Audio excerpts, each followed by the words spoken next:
about the things they're gonna say when they see me. And when they see me, they just dap me up and say good to meet me. I keep it going, flowing over this and make it look easy. Easy for me to say I do this every day of the week. I'm eager to be the one they talk about when all said and done with it. I'm the feature that they want, but then they don't when I come with it. I'm a scene, still a seat, filler, blow up the numbers. And I ain't leaving no crumbs, so you know when I'm done with it. I'm a new school vibe with an old soul. Oh so great, stay paid by the boatload. Don't go chasing a wave, I'm a rowboat. Blow smoke right through the face of the ozone. Oh no, I got the bag, I'm back to just double it. I'm about to pop the top, I've been bubbling. They want the spot, but I do not cut them in. They tryna plot my drop, they been huddling.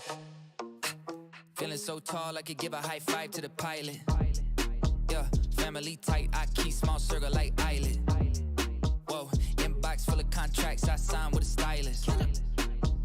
Yeah, blue faces blowing up like violence. I know a lot of people praying for my downfall, but the only thing that I'll be down for is being top 5, but like down 4. I'm down to earth like the ground floor, but I've been flying so long, I tend to ask people, what's the ground for? Man, I'm only headed up, see my flow volcanic, it's the fire I erupt. Heard the fans getting rowdy cause they haven't had enough. You know I'm running the city, you just running out of luck. Yeah, I said that with my chest, I flow hard, it's no wonder they easily impressed. I'm so far, but I'm always coming back with something fresh. I never rest, where you'll never catch this ego in a nest. I invest my time in a booth, I find a piece. I used to piece the boom in my mind. My ex knows this, let me expose this. She left cause she don't wanna be with an explosive. Man, I'm just feeling so tall, I could give a high five to the pilot. Yeah, family tight, I keep small circle like island. Whoa, inbox full of contracts, I signed with a stylist. Yeah, blue faces blowing up like violet.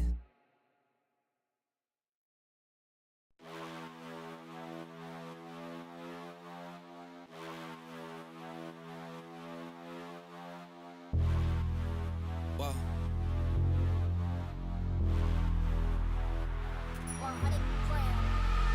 Straight to the top, never going down, don't wait for the drop. Never stand still, that's the motto. Yeah, brand new bands for the auto. Whoa, foot to the ground, full throttle. Big energy for the night like lotto. Damn, y'all talk lots, never this quiet. Life like a Seinfeld plot. Vault full of songs, all of them bombs. Something like a minefield guy. Boom. Get it, tickets running out quick. Bet it, never getting outbid. Said it, never had to shout it. They said I couldn't ever do it, okay, how's this? Fit a week worth of work in a minute. Machine well oiled, you know how I stay efficient. To-do list written, I do this different. Hold up, wait a minute, I ain't finished. Okay. Look, flows the same now. Paved the way, the snakes and fakes are chased out. Back to back, I changed the pace now. Had to stack the cash until the bank's out. Straight to the top, never going down, don't wait for the drop. Never stand still, that's the motto. Yeah, brand new bands for the auto. Whoa, foot to the ground, full throttle. Big energy for the night like lotto. Damn, y'all talk lots, never this quiet. Life like a Seinfeld plot.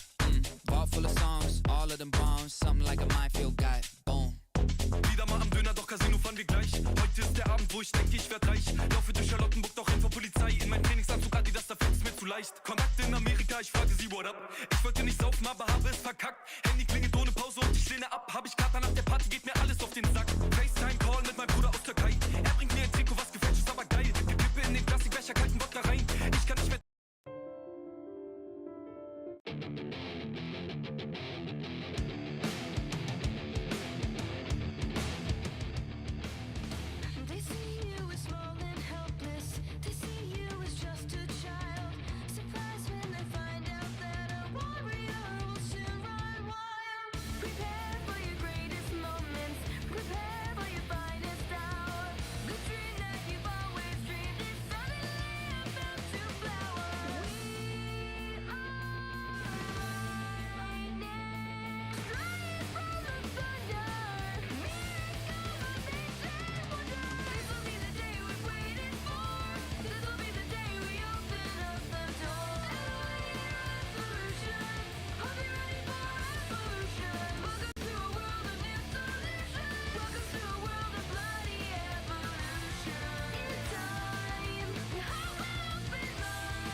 All right.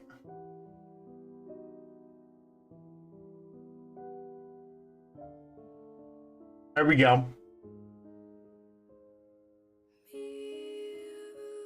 It would go to this song.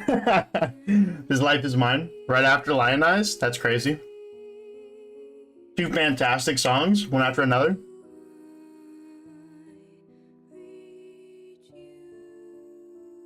RWBY, man. Love this show. Gotta love this show, man.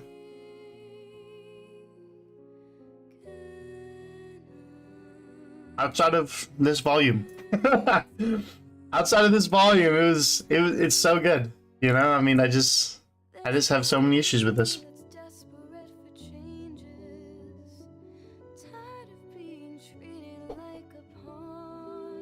I'll be right back. I'll be right back. Gonna step away for 2 seconds.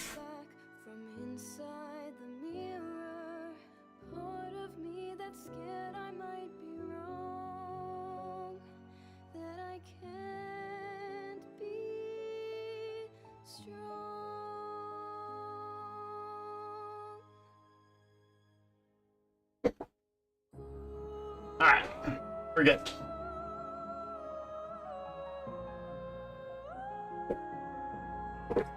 Alright.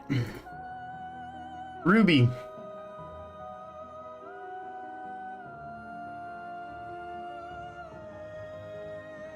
Anyone wants to chat it up?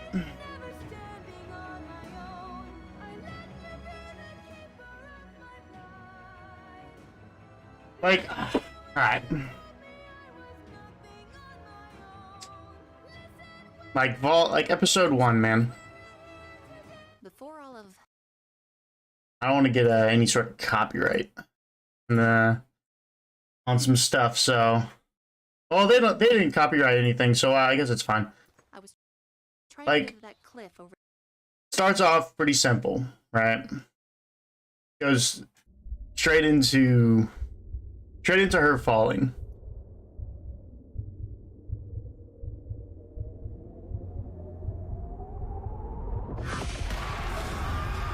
Yep. Is RWBY's perception.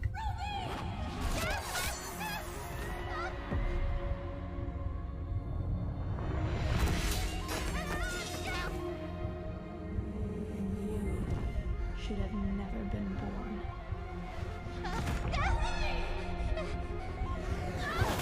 born. And Neo is betrayed, bro, by Cinder, and literally as she's falling, the only thing that she can focus on is killing RWBY.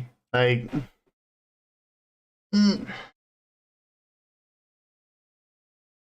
like she's sitting here just falling, and just that's her focus, just beating the crap out of her. Like, I get it, but.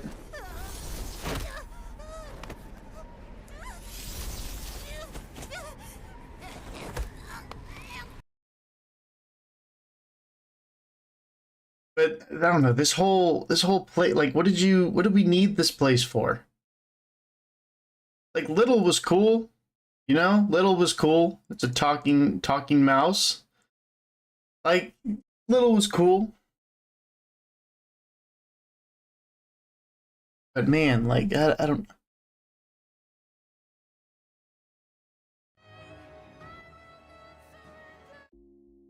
Put some lo-fi on in the background.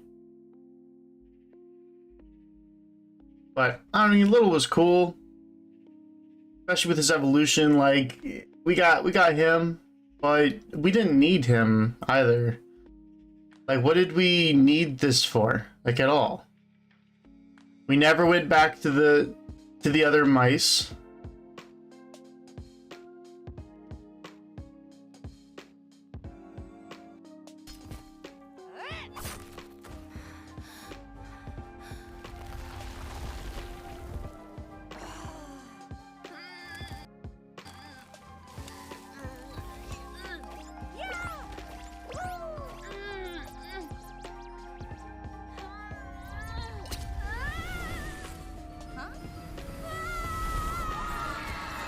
Like, this was cool, but like, why?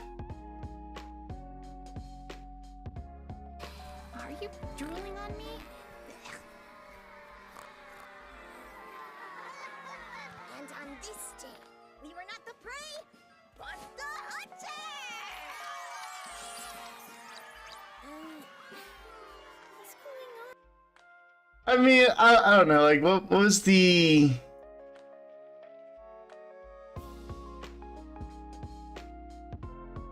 Like, why? I mean, we spent this whole time, like, the Jabberwocky was cool. We found out that it was created by the god of destruction to eliminate things, you know, because that's what the god of destruction does.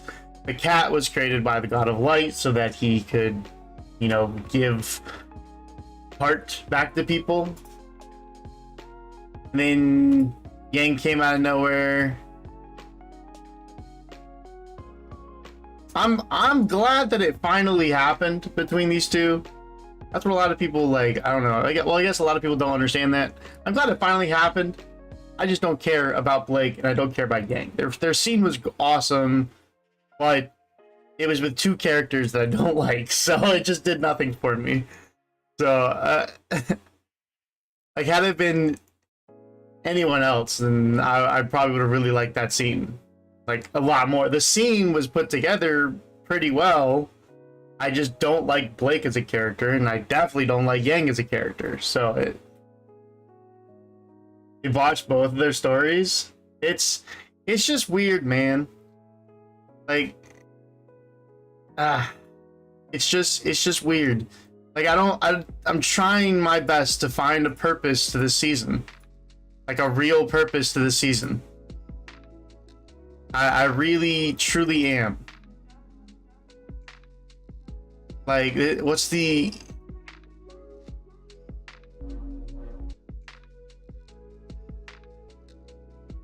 Well, what up, Blue? I have no idea about this season, but I support this message. Hey, all right, Blue. What up, Blue? Well, my thing with Raven, I think she was done well.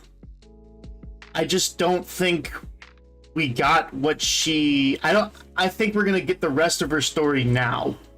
So I think we were left on a break in the middle of her story, and it was so focused on, like, back in season 5, there was just they didn't have their stuff together at that time, that it just left a dent in that character. A lot of people just don't like that character because it was also poor. Like, if you look at the storytelling, the way they told it, you have your exposition. They literally told us in the scene prior the exact same thing that Raven said. Like, they told us the same thing twice. So that's why it felt really dull from a viewer perspective. As for the Faunus, I don't know. I don't have any problem with it. It was okay. Like, it did its own thing. You know, nothing too crazy. But I thought we were gonna get more for RWBY, man. Like, it ended up being a high five, I'm great as I am kind of moment, which is not fun. But, like, what? They told us the entire plot line, in which I was very upset with. I was like, hey, like, I really, really hope that they don't tell us the entire plot line and then just go with that the whole time. Which they kind of did, but then they debunked the entire plot line, and I was appreciative of that, because I was really, really worried that they told us exactly what was going to happen in this entire season. And, like, why did we need a lot of this? Like, we didn't need these people. Like, what? We didn't need the auction. We didn't need any of this.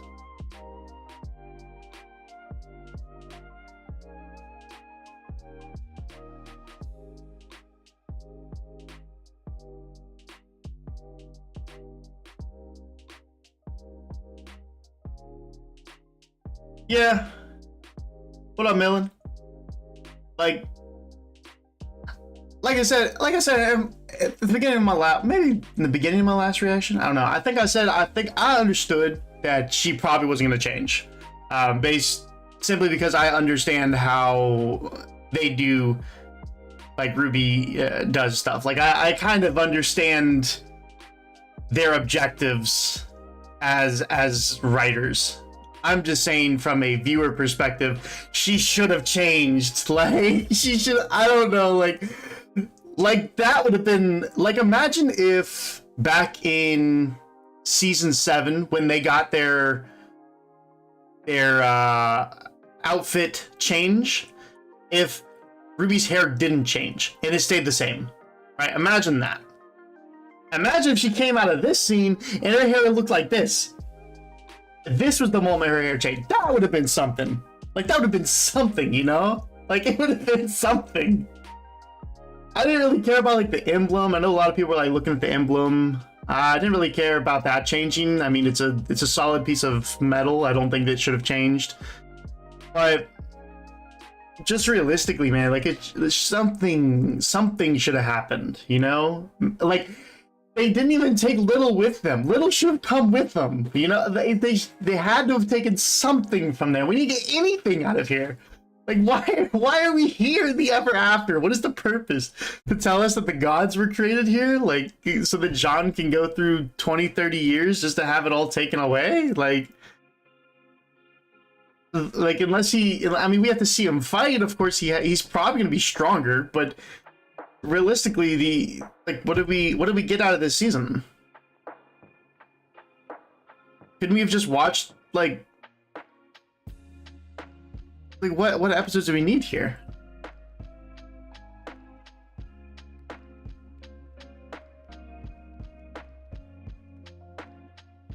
Yeah, I don't like this.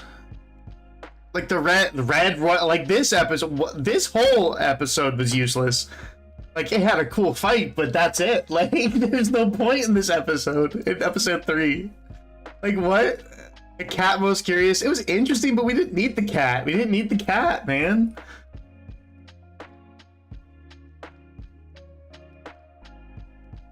Like, episode 5 was literally explaining what the tree does. It was setting up to explain what the tree does.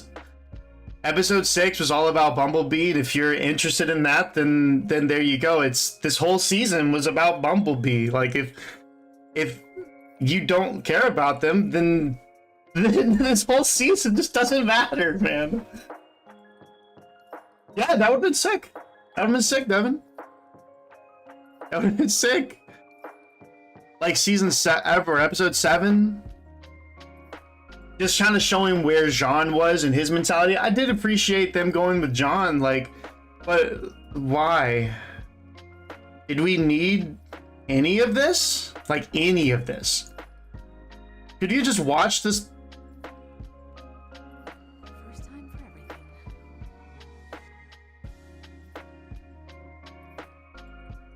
Like, obviously we have this.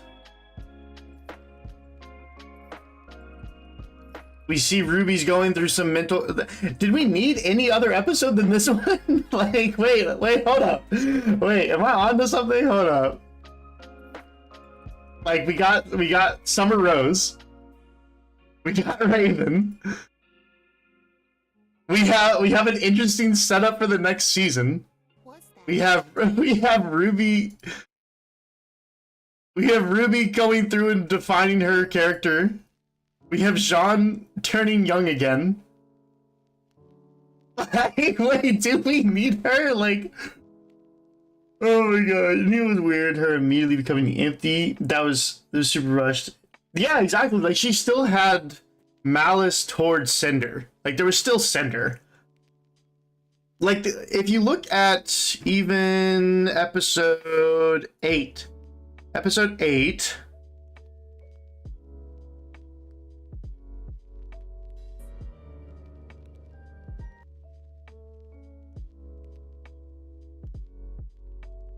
I get her semblance evolving. I understand that.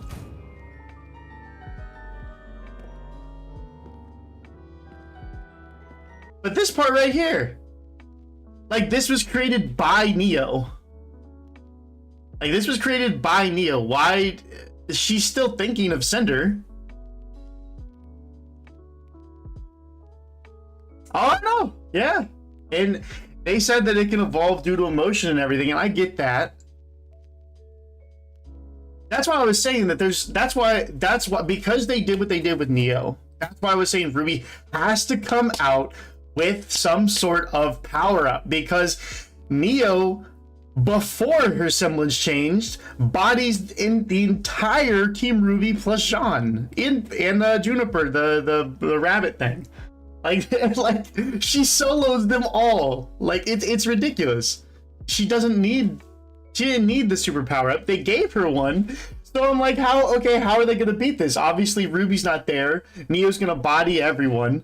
So how is RWBY gonna come back and beat it? And of course they had to nerf Neo with the cat. They put the cat in there, and because they put the cat in there, it didn't let her function how she needed to. And they made her, and then they were like, they just threw her emotions in there, and it just, like, what? They beat her with some mist?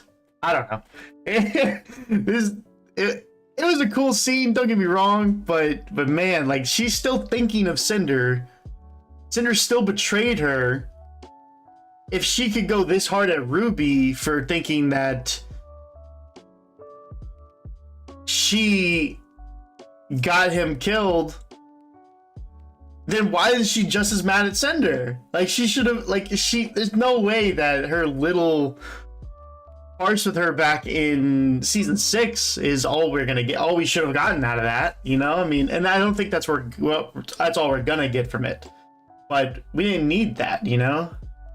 I'm surprised someone didn't come with them. Yeah, exactly. I actually like the design, it's a cute look, and yeah, exactly. Like they should have brought him with. Like, I think having Little should have come. I think Neo should have come. I think they both should have come. Maybe even the cat. You can bring the cat with you. I don't care. Bring the cat. That would have been interesting. Having the cat interact with Salem. That would have been interesting. You know, two creations going at it. You know what? Yeah. They should have let Neo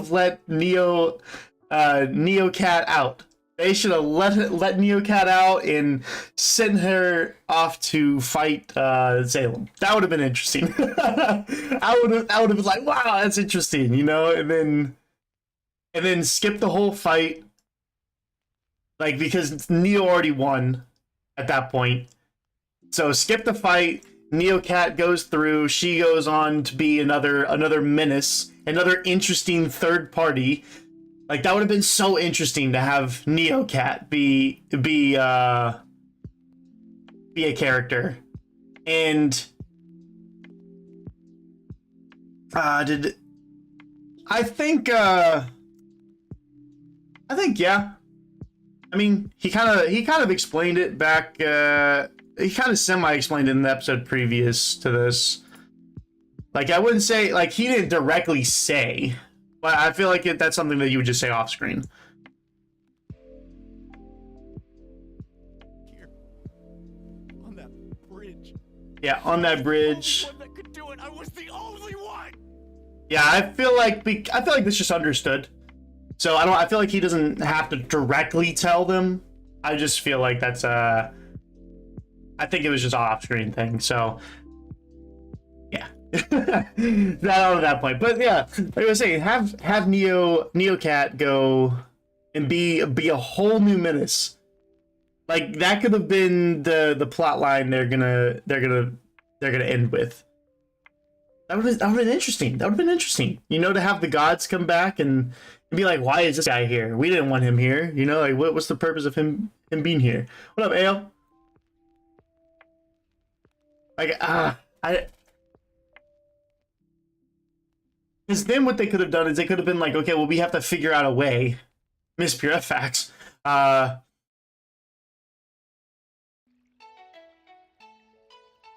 that's what I'm saying. Like, that would have been hardcore to have Neo Cat just running around and then a whole third party just minutes. Like, imagine in the middle of like RWBY versus Cinder, if they're just brawling. And then out of nowhere, Neo Cat just comes out of the blue, fueled by Neo's emotions, and with like the curiosity and rage of the cat. Like, that would have been so cool, man. Like then you would have had like a three-way fight back like Crow, Tyrion, and Clover. Because I thought that three-way fight was a fantastic fight. But there is something we did I didn't mention this, but back in the beginning of Couldn't save me. back in the beginning of this episode, Just going to leave them? You're. so this is something I forgot to mention. What up, Salem? So this is something interesting, right? I forgot to mention. I started like literally after I ended, I was like, oh man, I forgot to mention it. So she is like Tai Yang was obviously left. You have Summer and Raven going off into a portal, right? Raven, we know of a couple different portals. She can go to Tai Yang, which is pointless. It's pointless for her to go to Tai Yang.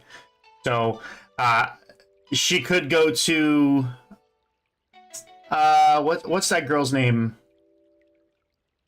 I forget her name. Her like assistant. So she could go here, but I think obviously she's going to Crow. I think obviously she's going to Crow, because if you went back to season 4, when he's on the stretcher, he says, "Hey, like Taeyang, like she's not coming back." So obviously talking about Summer, like Summer's not coming back. So I do think this is very interesting that even though they left, this is an interesting dynamic. Like this is probably the most interesting thing in the entire, like this one, like how long was this scene? 2 minutes? We had 2 minutes. 2 minutes. 2 minutes. That's it. 2 minutes. And this is the most interesting thing in the entire season. Like, that's it. Do you think they linked up with the Spring Maiden to go on this mission? I think Raven got the power on this mission. That would be pretty cool, although we cannot figure that out with the information we have right now. Because in terms of age, it is kind of hard to tell. I mean, obviously this is going to be about 14-ish years ago. So RWBY was a kid. So maybe about like 10 years ago. Maybe about 10 years ago. So RWBY was a kid. She was about 14, 15 when she went to Beacon. Everyone says 15. I still debate that it's 14. That's a whole different thing. So yeah, I mean, this could be where she got the power. That would be really interesting. But I don't know. And this portal could be to the Maiden. You know, maybe Raven used her kindred soul on the Spring Maiden, and now she has a portal there. You know, I think that would be a very interesting thing. But like I said, this is what you have to do in your show. This is what you have to do. Like, this is what you need, because this has me thinking, this has me questioning. When you're on a finale, this is how you have to do it. I feel out of place since oh, my bad. Sorry.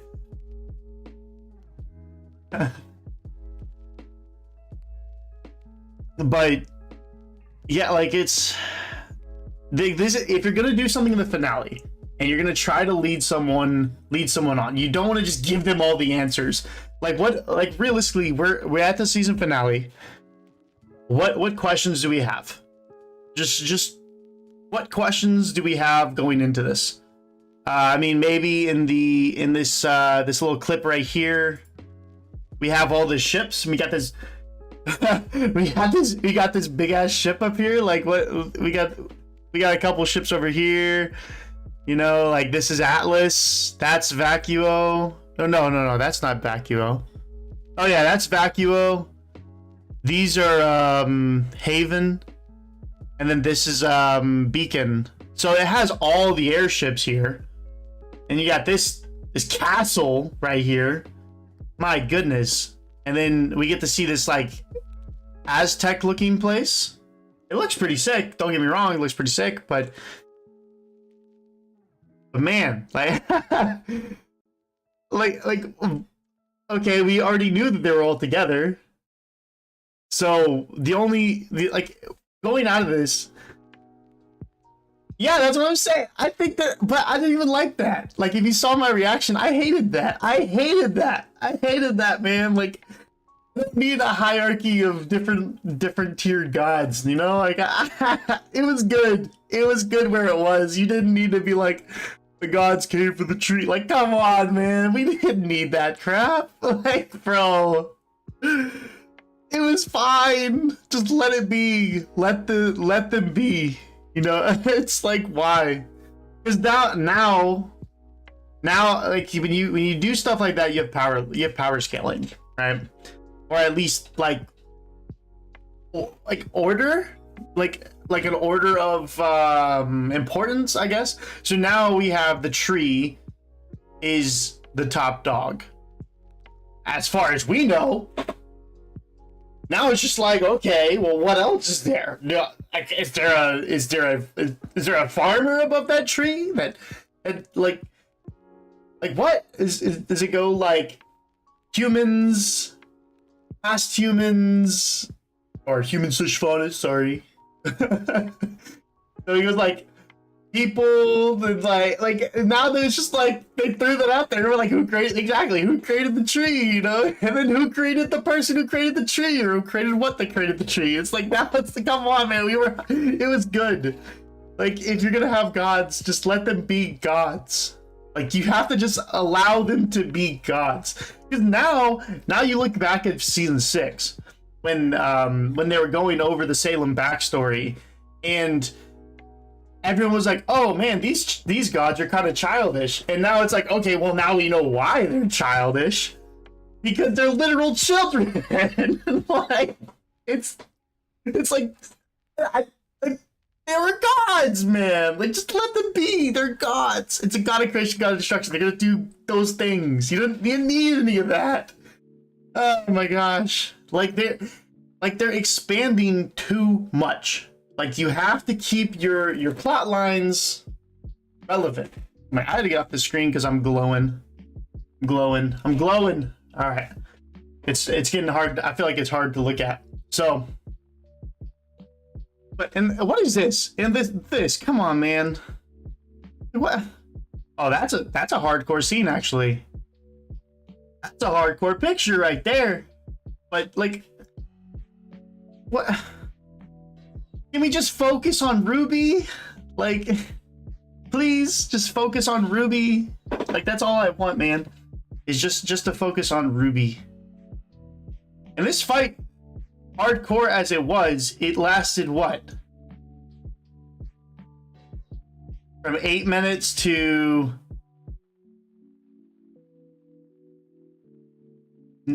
we had 80 seconds.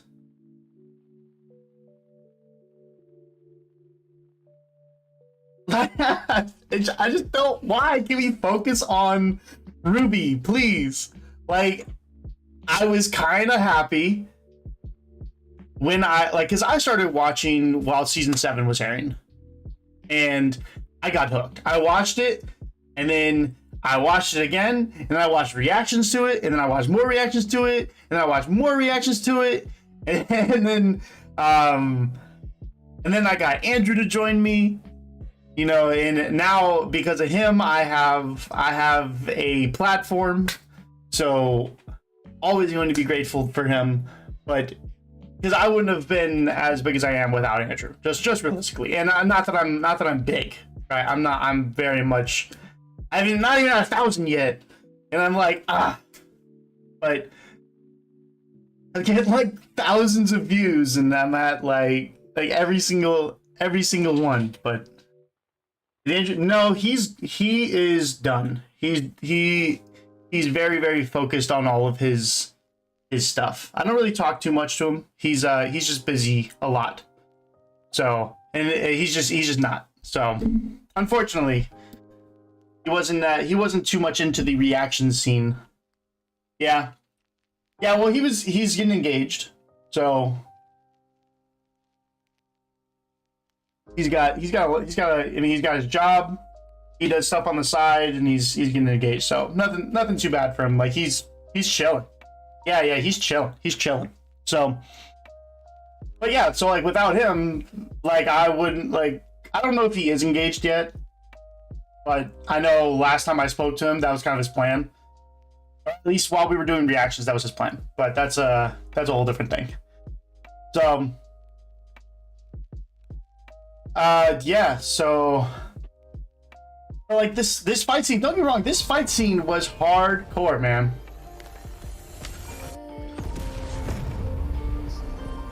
And I was very, very happy to get to see this. And you know that they put half of this episode's budget into this scene. This one scene.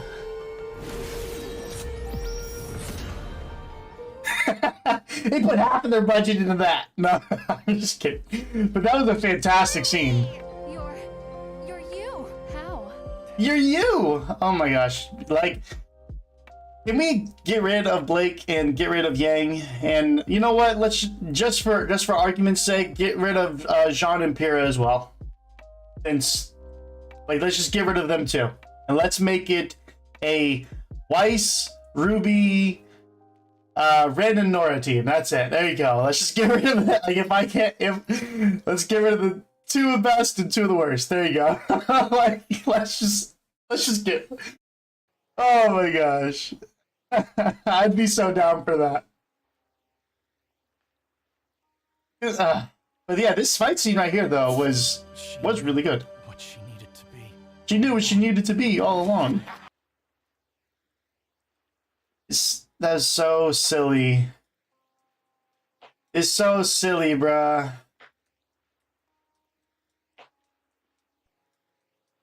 Yeah, literally, it was just like, I was like, y'all know how hyped I was for RWBY's development. Every single episode, I was so hyped for RWBY's development. Yeah, no, I wasn't saying I want them gone, but I'm saying I get a ton of comments where they're like, oh, you know, like, it's all about their preferences and blah. I'm like, no, I don't care about Bumblebee because I don't like Blake and I don't like Yang. Their scene together was fantastic. It's just, if you have a golden scene with two characters that you hate, then there's no point in having the scene. Like, it could have been anyone else. I mean, you could have taken two random characters that we've never even talked to. It could have been, like, I don't know, two, like, the two people that were boxing when Crow was walking around. That it would have had more impact with those, like when Crow was walking around trying to get hunters or huntsmen in season 5, and there was that scene where he's walking around. There's two people were boxing each other. Put those two in that scene, and bam. I would have cared far more about that. I just don't like those two characters. But as for this, like, well, not the cat, but for RWBY. To be all along. Like, knew what you wanted all along. Obviously, you have the cat thinking that he's like, yeah, I can do, you know. And I say this all the time, right? Blake's character is a support character. She has no impact on the story other than hyping up other characters, right? I need to get to a darker screen. So, like, other than hyping up other characters, right? In season 1, it was, she had a little bit, and you could think she had something there. There was some sort of history with the red or with the white fang, and you were like, man, that's it. And then that was it. At season 2, there was nothing else to her character at all. And then she was an introduction to Sun, and then she was an introduction to Ilya, and then she was an introduction to Adam, which we kind of already, like, literally her trailer had someone else in it. Like, hello? Like, RWBY by herself. Weiss by herself. Yang by herself. Blake with someone else. Like, come on, man. Like, her whole character is all about other characters. It's not even about her. She's a bridge. She's literally a bridge to other characters, and I'm like, that's fantastic. But she's a main character. She's a main character. You have to give her something that she wants, or that she needs, that the fans want. Like, we're watching the show, man. Like people were judging my my reactions to Bumblebee versus what was it? It was Ren and Nora. What up, Hayes? But like, Ren and Nora are side characters. They don't need a lot. They're side characters. You know that they're on the screen for so little amount of time.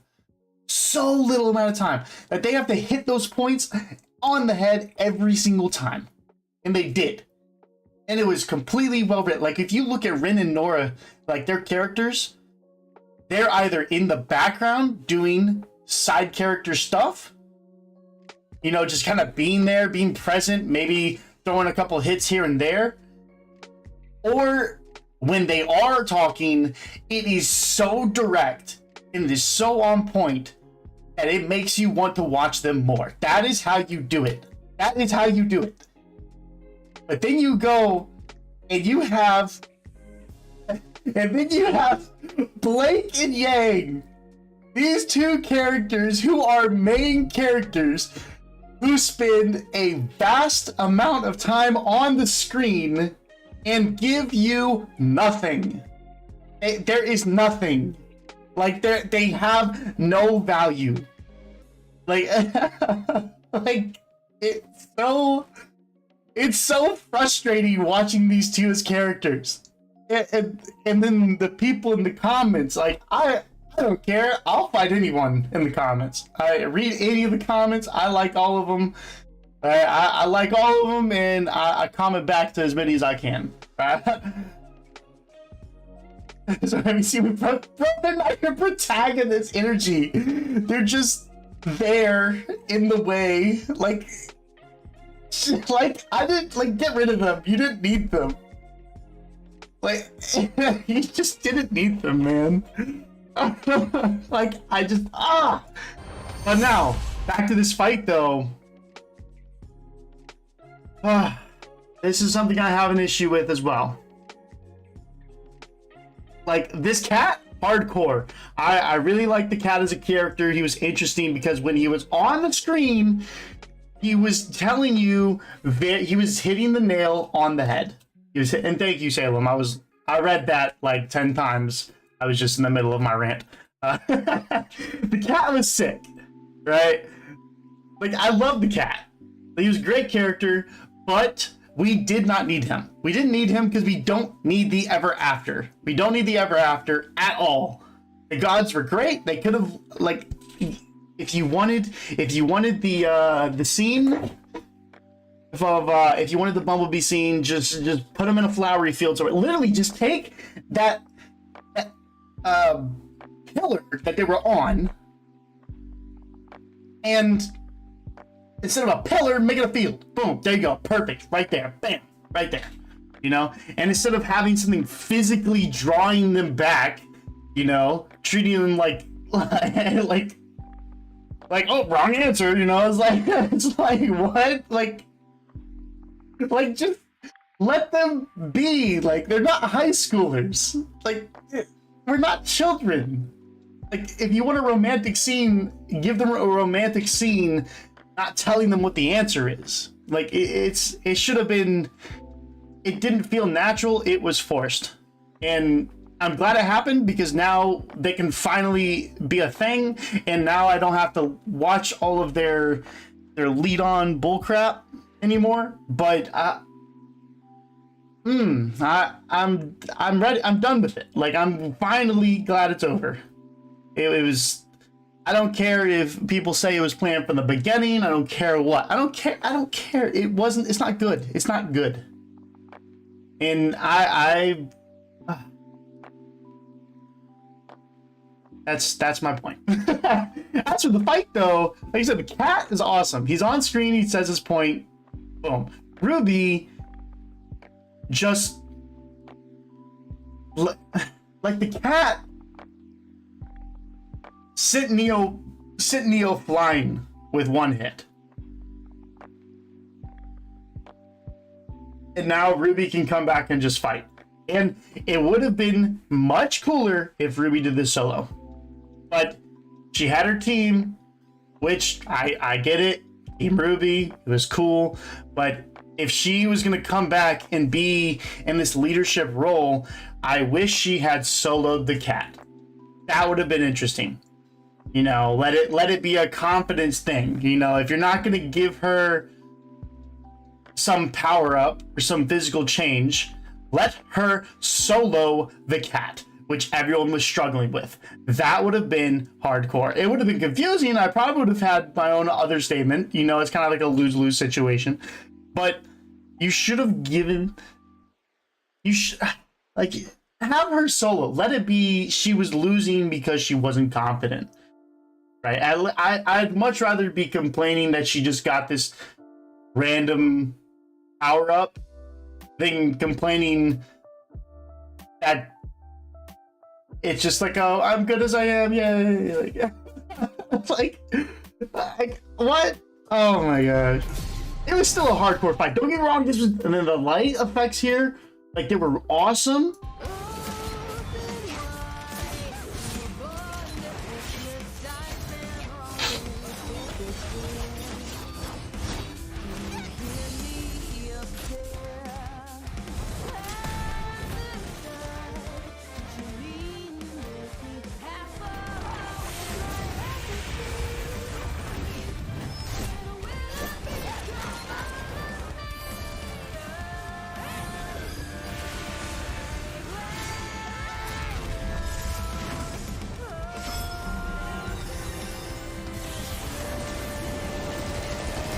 And don't get me wrong. Don't get me wrong. This scene was bad. Like, she finally brought this scene back. Like, she finally started doing this again. Like, thank you. Finally. Now we just need some time dilation.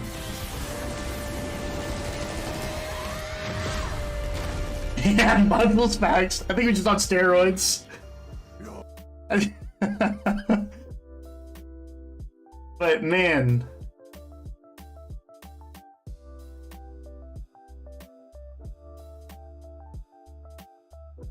yeah, I was looking at RWBY's weapon. It doesn't look right to me. Like, this part doesn't look right to me. Like, does this look right to you? Like, it looks like it's straight. And then this part just looks like it's like bent. Huh, weird. I don't know. I do like, in this scene, I do have to appreciate that they separated Blake and Yang. Like, finally. Like, they're not in order, and Blake and Yang aren't, you know, it's not like Weiss over here and then those two over there. I think they actually split them up. That's actually interesting. But, like, what, you just want it to be, like, for this, Neo, come on, man. Like, everyone likes Neo. Like, even if you don't like Neo, like, really, like, her whole story was... I know. I'm not real.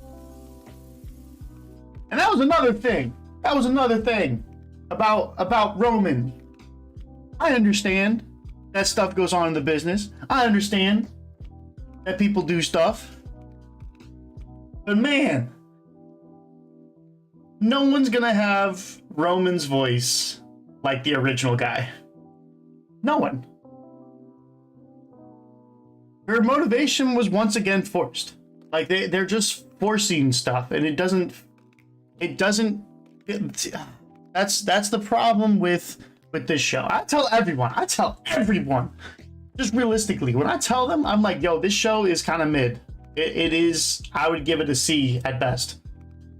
Like, it's not top tier. I tell people that all the time. I love this show, though. I love this show. I've watched it so many times. I've watched reactions. I've done everything. But man, oh man,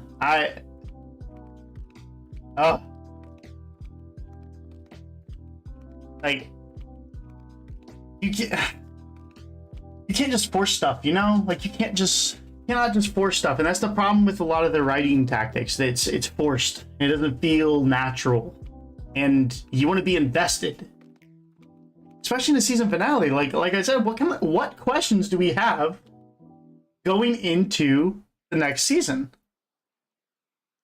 Right? I mean, we look at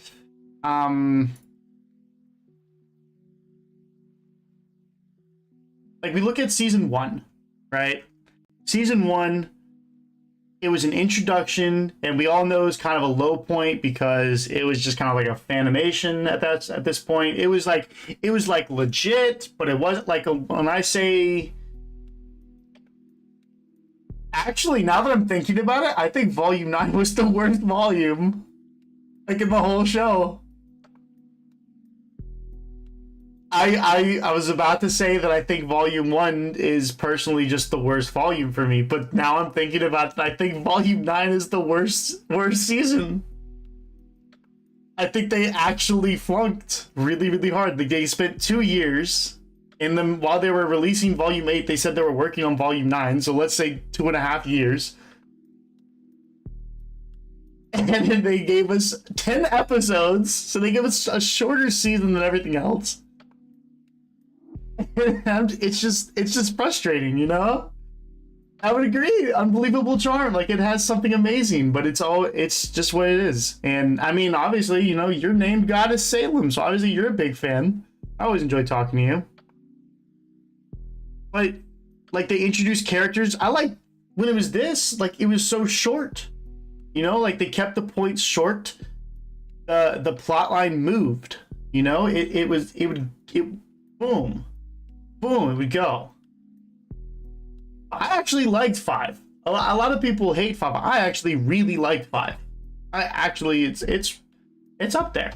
Well, maybe not up there because a lot of other seasons are really good, but like season 1, like this one was good. What kind of questions do we have? Okay, where do they go? What like at the end of the season, it's like, oh man, like what's next? You know, like how are the characters gonna get along? What about the Faunus? You know, what about Team Juniper? Who is our shady looking headmaster? You know, what are all these questions? Like we have questions, and then we get to RWBY season 2, and it's like, oh wow, okay, now we have different schools, and we build the world. So now at this point we're like, oh wow, like now we have 4 kingdoms. That's crazy. We're at 1 kingdom. There's 4 total. Wow, this is really, really cool. So, and then it's like, okay, well, what's going on in Beacon? Like, they're building up, and it's like, oh wow, like something crazy is going on. And then at the end of it, you're like they hit you with that stinger, and it's like, oh my gosh, like what do you mean? Like you see the Cinder's all disappointed and stuff. Or I guess she's not disappointed, but she's like, oh man, like it's fine, like I'd say today was a success, you know, and then they're all blaming Roman and everything, and it's just like, no, like it's fine. It's like, what do you mean it's fine? Like what are y'all doing here at this school?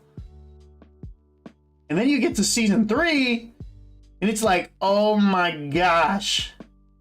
Non-stop fighting. Absolutely amazing. You know, it's a tournament. They introduced the maidens. They're like, what, the maidens? Maidens now? We get a little bit of Cinder backstory, not that much. We get a little bit of Cinder backstory. It's like, oh my gosh, it's like a stage 1. It's a little backstory, not very far back. It's a little bit backstory, you know. But we're like, oh, like who's Crow? Who's Winter? We get some more character development. And they introduce a lot of characters and they don't develop them, but a lot of the characters were like, oh man, that's pretty cool, you know. And then like we get Pyrrha's dad. Like we get Penny's death and then we get Pyrrha's death, and it's like, oh my gosh, it's hitting the fan, it's going crazy. Like, what do you do? Like you're living on like a like your adrenaline's pumping, you're going crazy. Like I don't understand like what's going on. Like you're like, oh my gosh, I'm losing my mind. And you're like, where do they go? Like what happens now? You know, like that's your question is at the end of the season. You're like, what happens now? Like where are they going? Like they're walking somewhere. Where are they going? And then you can be like, oh, they're going to vacuum. We're going to a new place. It's gonna be crazy, you know. And they get to season 4, and it definitely slows down a lot. But that's expected because season 3 was so crazy. You need a dip. You need a dip, right? You needed that, you know. And then we get to learn about like the grand scheme of the world, you know, where we get to interact with the Faunus, you know. So Blake kind of gets a little bit of something there, but even still, like she's just here with Sun, and she's just frowning the whole time, and then she's a bridge to her parent characters, which are the leaders of the Faunus, and then she's a bridge to the and I'm like, yeah, you know, it's awesome. But like if you look at the other characters, like Weiss, and like in this season, she's still a bridge to other characters, but her development is so core that it doesn't feel like you're just being shown other characters through a character. Like that's just part of it. It's part of the package. Blake has part of it. She just needs some development, and you can't just throw her into a relationship and call it that. Like that doesn't do anything. So, like, then you get the backstory for Ren and Nora, which was fantastic. It was short, it was sweet, it was to the point. You know, these two characters were introduced together, and now they're still together. And it's like, oh wow, that was really interesting, you know. But it's so short, and they're side characters, man. Yeah. Yeah, not you know, them showing off a different product. Again, I'm like like if you're like, just focus on one thing. Everything else is extra. It's fluff. It's extra, you know? Like if you were pumping out RWBY 1, RWBY 2, RWBY 3, RWBY 4, RWBY 5, and there's like you pumped out every single year, you got your season out.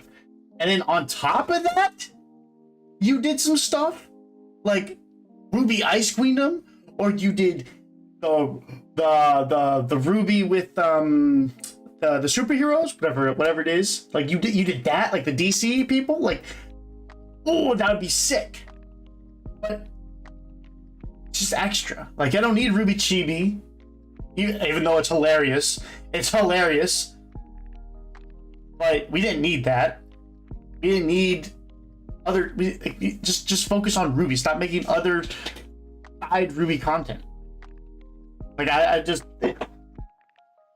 like no one's really gonna care about that. I mean, it's cool. Like don't get me wrong, but you don't need it. It's not part of the show. Like even when they did like the World of Remnant stuff, I get that, but why didn't you just figure out a way to explain that in the story?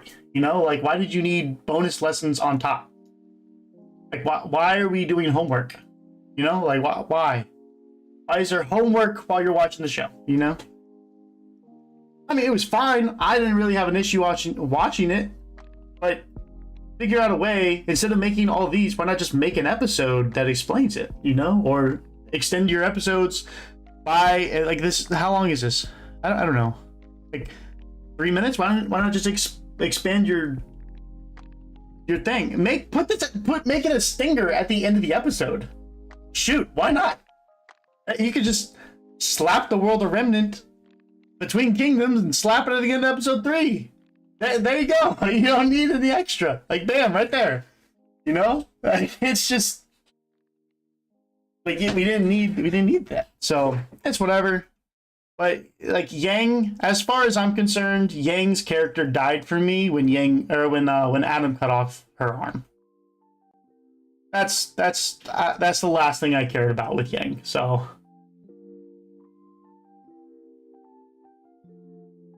yeah, I mean, obviously it's going to be hard, right? Because you don't want to bore your audience.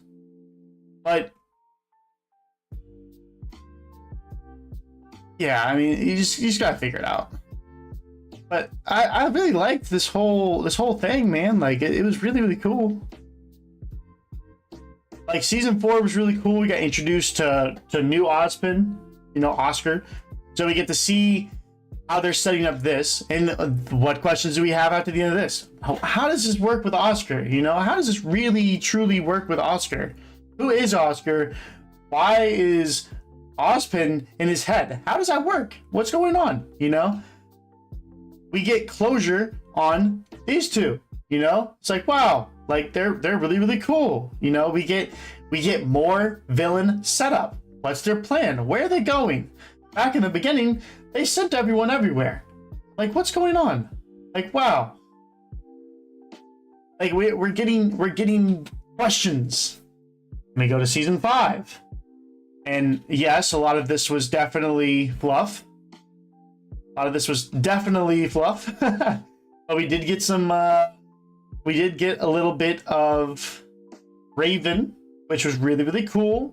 And they told us about half the story. It was just unfortunate that they did it at this exact time, because now it doesn't do some stuff. But they had a cool little plot twist showing that Raven was a very, very, very important piece of the puzzle. I thought it was really clever the way they did it. So overall, I did like the season. I probably would say it's on near the bottom, but I'd say it's probably like the 3rd worst season, maybe. Like I mean, season 1 was cool. It was just short. Like it's like an hour and like a half, I think. So hour and like 40 minutes, 49 minutes, something like that. It was just short. You know, this has a lot of stuff in it, and I really did like this scene. The when they were eating the ramen, thought that was a cool scene. You know, the setup here, I thought the fight scene was really, really cool. The music was really on point. And what kind of question is the lack of Salem screen time in the previous volume a problem? So, in the previous volumes, no. I don't think that's a problem at all. I think it's actually pretty well done. So, with Salem being like, the whole thing is like a chessboard, right? Like that's their kind of reference. It makes you crave her character. The way they're doing Salem is really, really well. Like I think Salem is probably their best character in the entire show. The way they write Salem, I think they really nailed her. When she's on screen, it's a problem. And you're like, oh man, anytime this character's on the screen, shit's going down. Like it's something's going down. Like it's something crazy's gonna happen. There's not really any filler with Salem at all. Like she's business. It is bam. She's on screen, plot progression every single time. Like literally the first time we see her, it's like, yeah, that's right, I killed you. It's like, what? Like you what? Like, I can't wait to watch you burn. What? What do you mean? Like, you hear her voice in the first season, but it's like, oh man. Like, that was really clever. How they did that. And then you get to season 4, and it's just like, she walks in the room, and Cinder, the badass who killed Ozpin, stands up to pay respect? Bro, come on. They nailed that character. Like every scene, like Tyrion is like, oh, he's like sipping for her, but bro, like everything, dude, come on, man. Like, I think they nailed her, like, because that's how you want your villains. You want your villains to be like, oh snap, Salem's here, like, oh my. Like even when it was, Emerald who projected Salem, everyone was like, oh crap.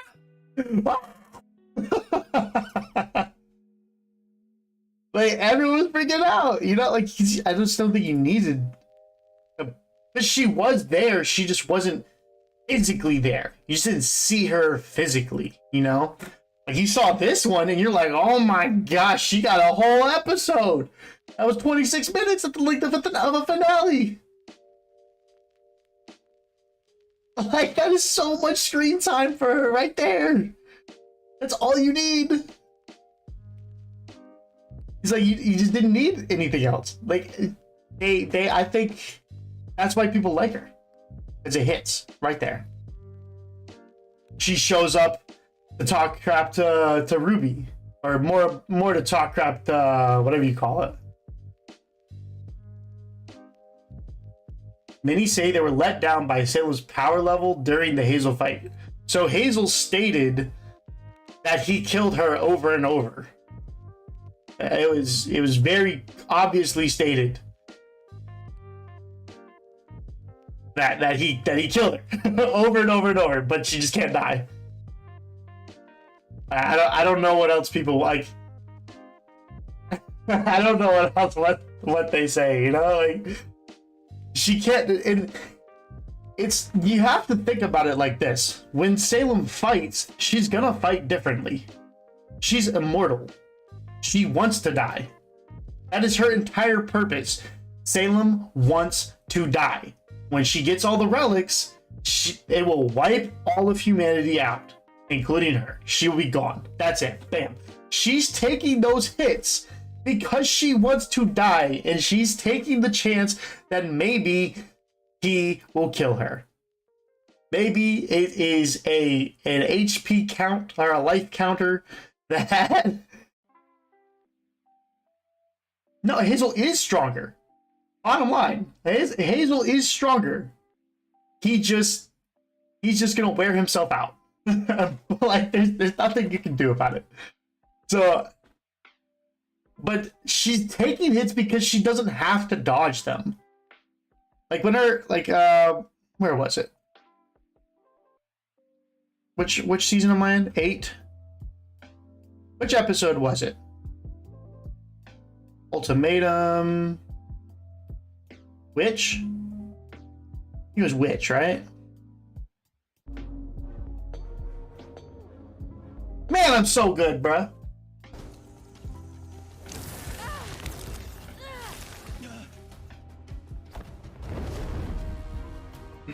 Go now. Like, look. He gonna sit here and he gonna absorb all these crystals Hazel.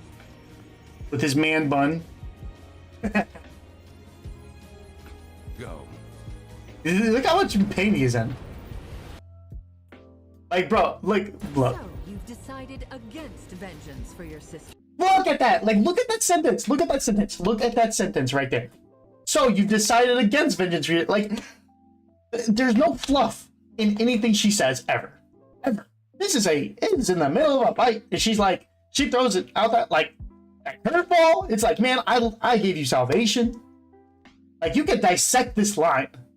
And it's like, I gave you a way for you to get revenge for your sister.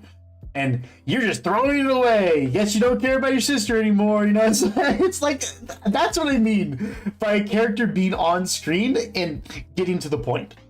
She said one line. That's it. All this time.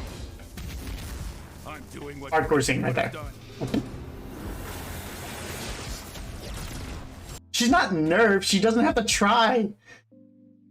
If she's immortal, right? So this is why I don't get people online. Like, there's no point. If you cannot die, there is no point in you exerting energy to dodging at all. Physically speaking, in a physical 1v1 sense, Hazel has the advantage. He said when they first met that he killed her over and over and over. And I don't even think she's trying at all. I think she's toying with him. Still. Like, she's doing stuff, but it's like...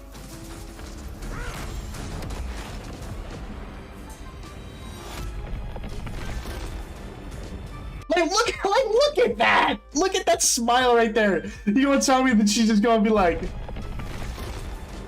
Look at that! They're not even smile, but like she doesn't have to try. She's playing with him. This guy's a kid. He can literally spend his entire life beating her to death, and she'll still outlive him. because she's immortal. Like, there's no point in her trying. Like, look at this. She could easily try. She could do her little hand thing that she's about to do and grab him. But there's no point, man. That results in being scary by the fact that you know that if you need to square up against her, that you can't win facts. That's what's scary about her scenes for exactly, bro. But look at this. Like, she doesn't need to dodge. Her face, her skull just got bashed in, and it's gonna recover. And she's gonna like, you know, like crack her neck. But she's just. It doesn't matter. Like, she could have done this from the beginning. She could have done that literally from the beginning. You know why? Because she did it to all of the main characters that were in that room with her. literally where? Where is it?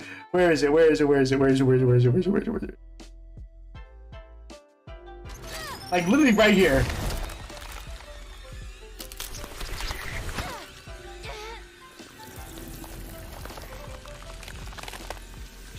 Like, she doesn't have to dodge. Like, there's no point.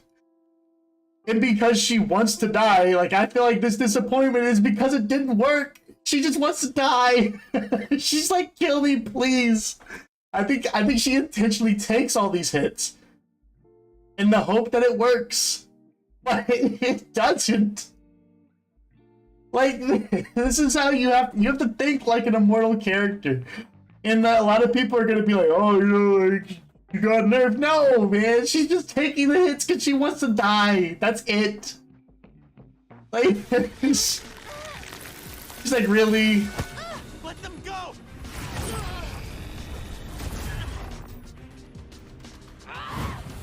She just threw a whole ass person at her.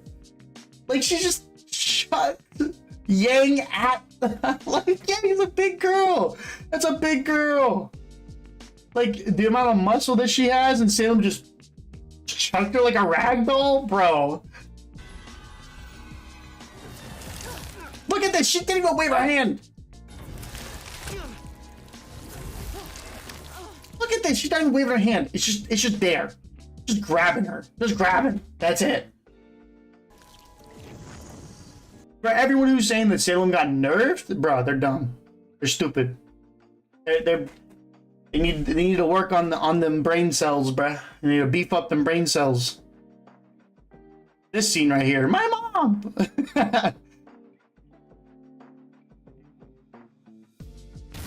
I'm doing what. But look at that. Yeah, I like how they run away because they're just like, you know, whatever.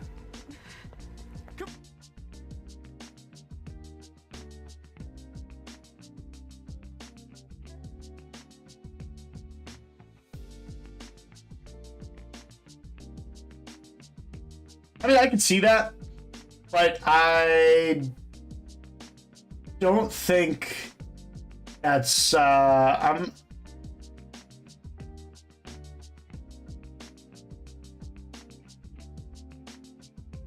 thinking about it.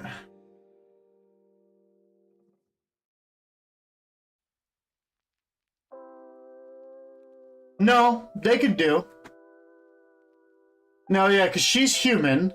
And if any of their creations can go to the ever after, Salem is a creation, that rule applies, so she would be able to go. I think she would be able to go. And she was indeed in the she was indeed in the portal. No, I'm wrong. She wasn't in the portal, but her scream did affect the portal. Did you see the destruction of the brothers in the end? Destruction of the brothers in where?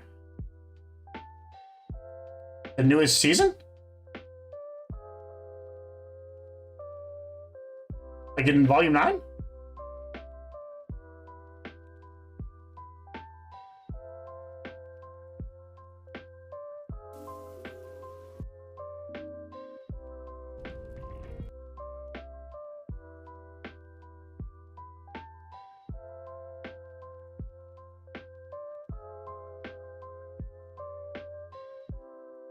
Like when the bees happen? I'm a bumblebee? A lot of people don't understand whenever I talk about Bumblebee. I don't like Yang and I don't like Blake. I think they're both dead characters to me. The scene was awesome, but Blake and Yang are two characters I cannot stand. Therefore, I'm not invested in that scene. It was a fantastic scene that I felt was wasted. If that's what you're talking about. I don't know what you're talking about, but how about this scene right here? While the other refused to condemn their creations for their mistakes. But balance is not two forces locked in never-ending battle. Balance is an ecosystem, an organism, a living, breathing thing. Thus, balance cannot be restored with force or calculation. True balance finds its own equilibrium.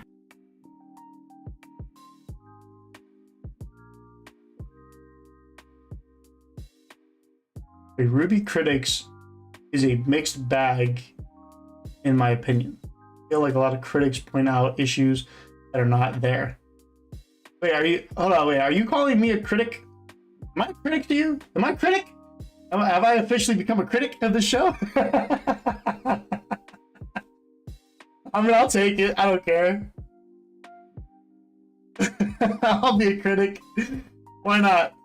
Throw me in there. Oh, the subreddit. Oh, okay. Oh, I was like, whatever. Just it doesn't matter to me. Wait, Salem, is this what you're talking about right here? Like, are you talking about the cat?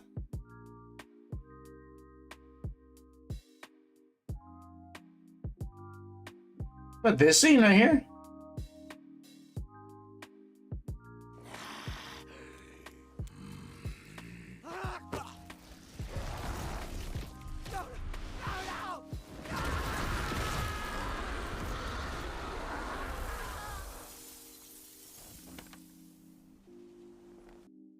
How about that scene right there? Exactly. If I didn't care about the show, I wouldn't be a critic. Like that's why I have this. That's why I'm doing this. I meant to announce this a lot sooner, but like as for this live stream, but man, like that's why I'm here. Like if y'all wanna ask me questions, if you wanna debate me, if you wanna call me stupid, if you wanna say you love me, whatever you want, just that's why I'm here. I'm here so that you guys can talk to me directly and not through a reaction or a comment section. Because I have so many people that sit there and they tell me all this stuff, and then they're not here. I wonder if the story would be better if it was just the Curious Cat manipulated RWBY to the end. Like Nia was not needed, not a needed character. Yeah, I can see that. I think what Nia was like her intention was she was a gap filler. She was created because they needed somebody else. So they created Nia. They threw in a backstory, called it a day, and that was it. So her character isn't going to be massive. But that's once again my point. She's a filler character, which is fine. You need filler characters. A lot of the characters in this show are going to be filler characters because you need a vast amount of characters to have a story. You're gonna have filler characters. She may be a focal point of a filler character. I definitely see some issues with making her more of a support character, like going from a filler. Like she should be recognized as a filler character and not a like support character. Like she's not, or a side character. I guess she's a side character, but like her focus was, it's very simple,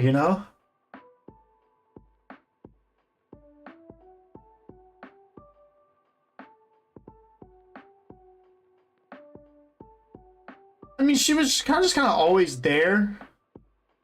always there, kind of like a menace. I definitely think that they had a chance to do something here with her, and they're gonna do it differently. So what they're gonna do is they're gonna have her come back, and she's gonna be different, and she's not a character in his words. She's an object. She's a plot object. That's all she is in his words. But yeah, I mean, it is what it is. You know, I mean, she literally has one thing.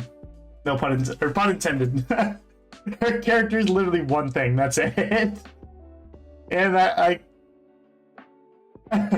like that's all you got. You know, like it was a singular thing, and that's fine if that's all it was. Like all she is. You know, just let her do that one thing. But she shouldn't have. I don't know. The cat was just weird. Like, that was cool, but like, why is she defeated? Like, why does she have no other purpose in life because she got Nia or because she got Ruby? You know, like I'm like, what? Like, couldn't you have done something else? Like, couldn't you have, you know, gone after Cinder? You know, she killed, like Ruby killed. Like, why can't she return to beat up Cinder? She did. Yeah, I said this too. Ruby has to be the one to finish. Ruby has to be the one to finish Cinder. And that's gonna be a sad day because Cinder's my favorite character. It's true. But that's why, like, that's what I was saying. Like, this is one of my biggest points. Why Ruby needed to return. Why Ruby needed to return with something else.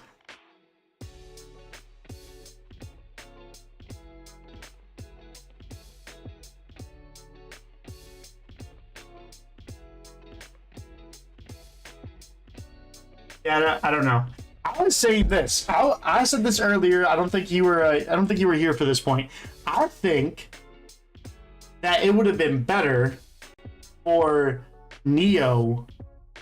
Cat to go through the door and just been a menace on the other side. Like, I think that would have been really, really sick. To have a third-party villain. Like, I'm not talking like a third party, like a neutral party. I'm saying have Cat. Like, imagine you have Cinder versus Ruby, right? The rest of the squad is off fighting Tyrion or something, and then you have 1v1 Ruby versus Cinder. Ruby should have come out of the season with something else, some sort of power bonus. Bottom line, she should have gotten something, a second semblance. She should have fused with the mouse. She should have had a different weapon. Her hair should have flipped the other way. I don't care. I don't care if this one flipped this way. I don't care. Should have been something. They gave us a bunch of crap that doesn't progress the story. Bottom line, the Curious Cat inside of Neo would have been fueled by her anger, her rage. Like, instead of making an empty shell, why not him just be able to possess people? Like, that would have been really, really sick. You know, maybe people that are overpowered by their emotions, he can take over. Boom, there you go. I fixed the whole character right there. Bam. You know, people who are fueled only by that. Bam.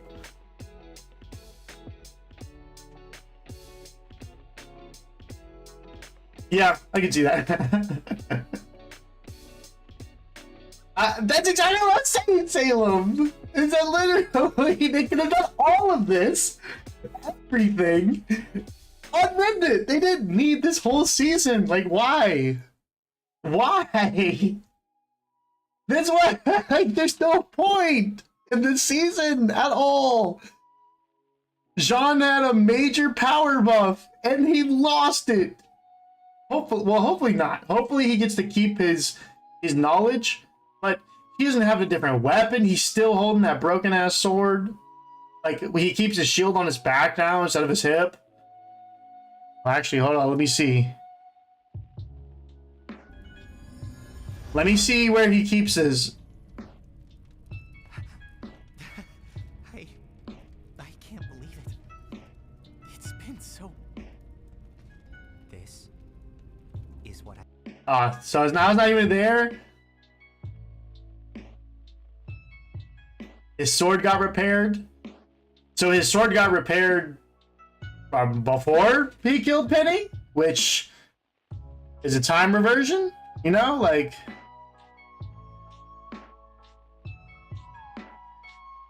What is your favorite and least favorite chapter? This is my favorite chapter because it's the only relevant part to the whole story. My least favorite chapter... my least favorite chapter...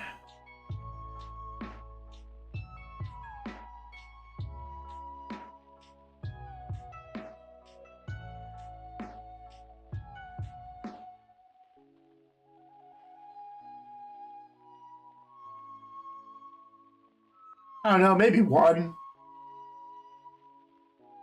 One was just nothing. Like, it's hard to pick a least favorite when they all don't do anything. like none of them do anything.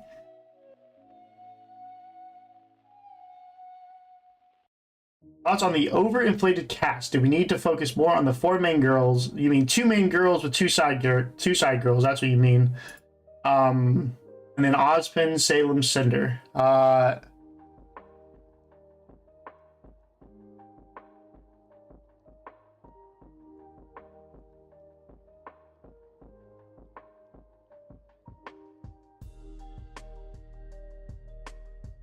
me see.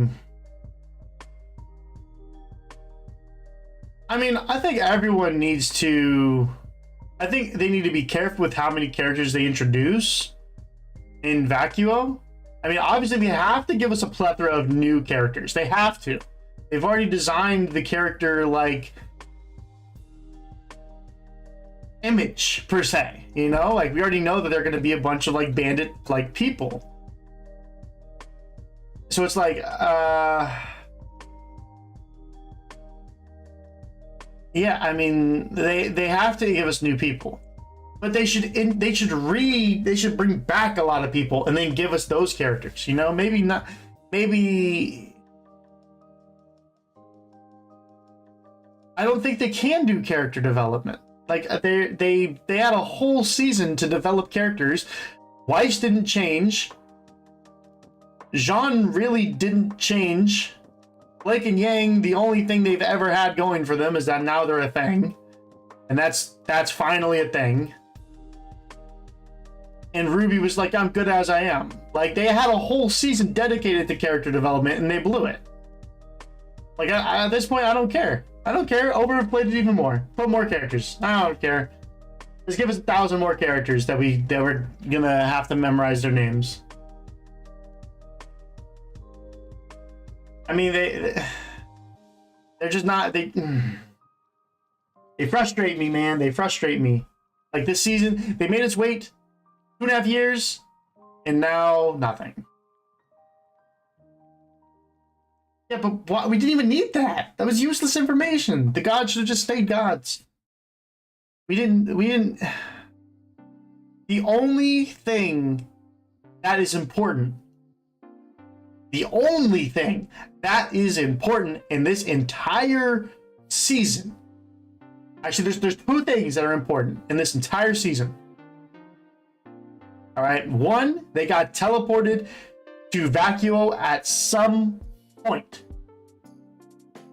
of time, As they said, it's not where you're going, it's when you're needed. You know, it's not where you need to go, it's when you need to go. You know, so they're going somewhere in the future. Okay? So some time has passed. How much time? We don't know. Haven't said. Obviously, not enough time for Salem to just roll on through and take the relic. So, but the only thing other than that is this scene right here. This is it.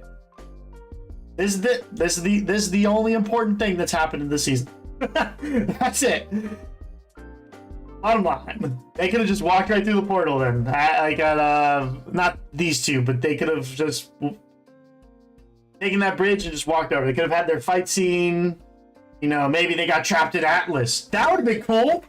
That would have been cool. You know what? Bam! I'm gonna rewrite all of Volume 9 right here. All right, here's what we're gonna do. We're gonna scratch everything. Pop, pop, scratch everything. Here's what happens. Volume 9. All right. I'm gonna do this on the fly, so it may not even be great. But here's what we're gonna do. The thing starts to close, right? So Salem escapes with the relics. Bam.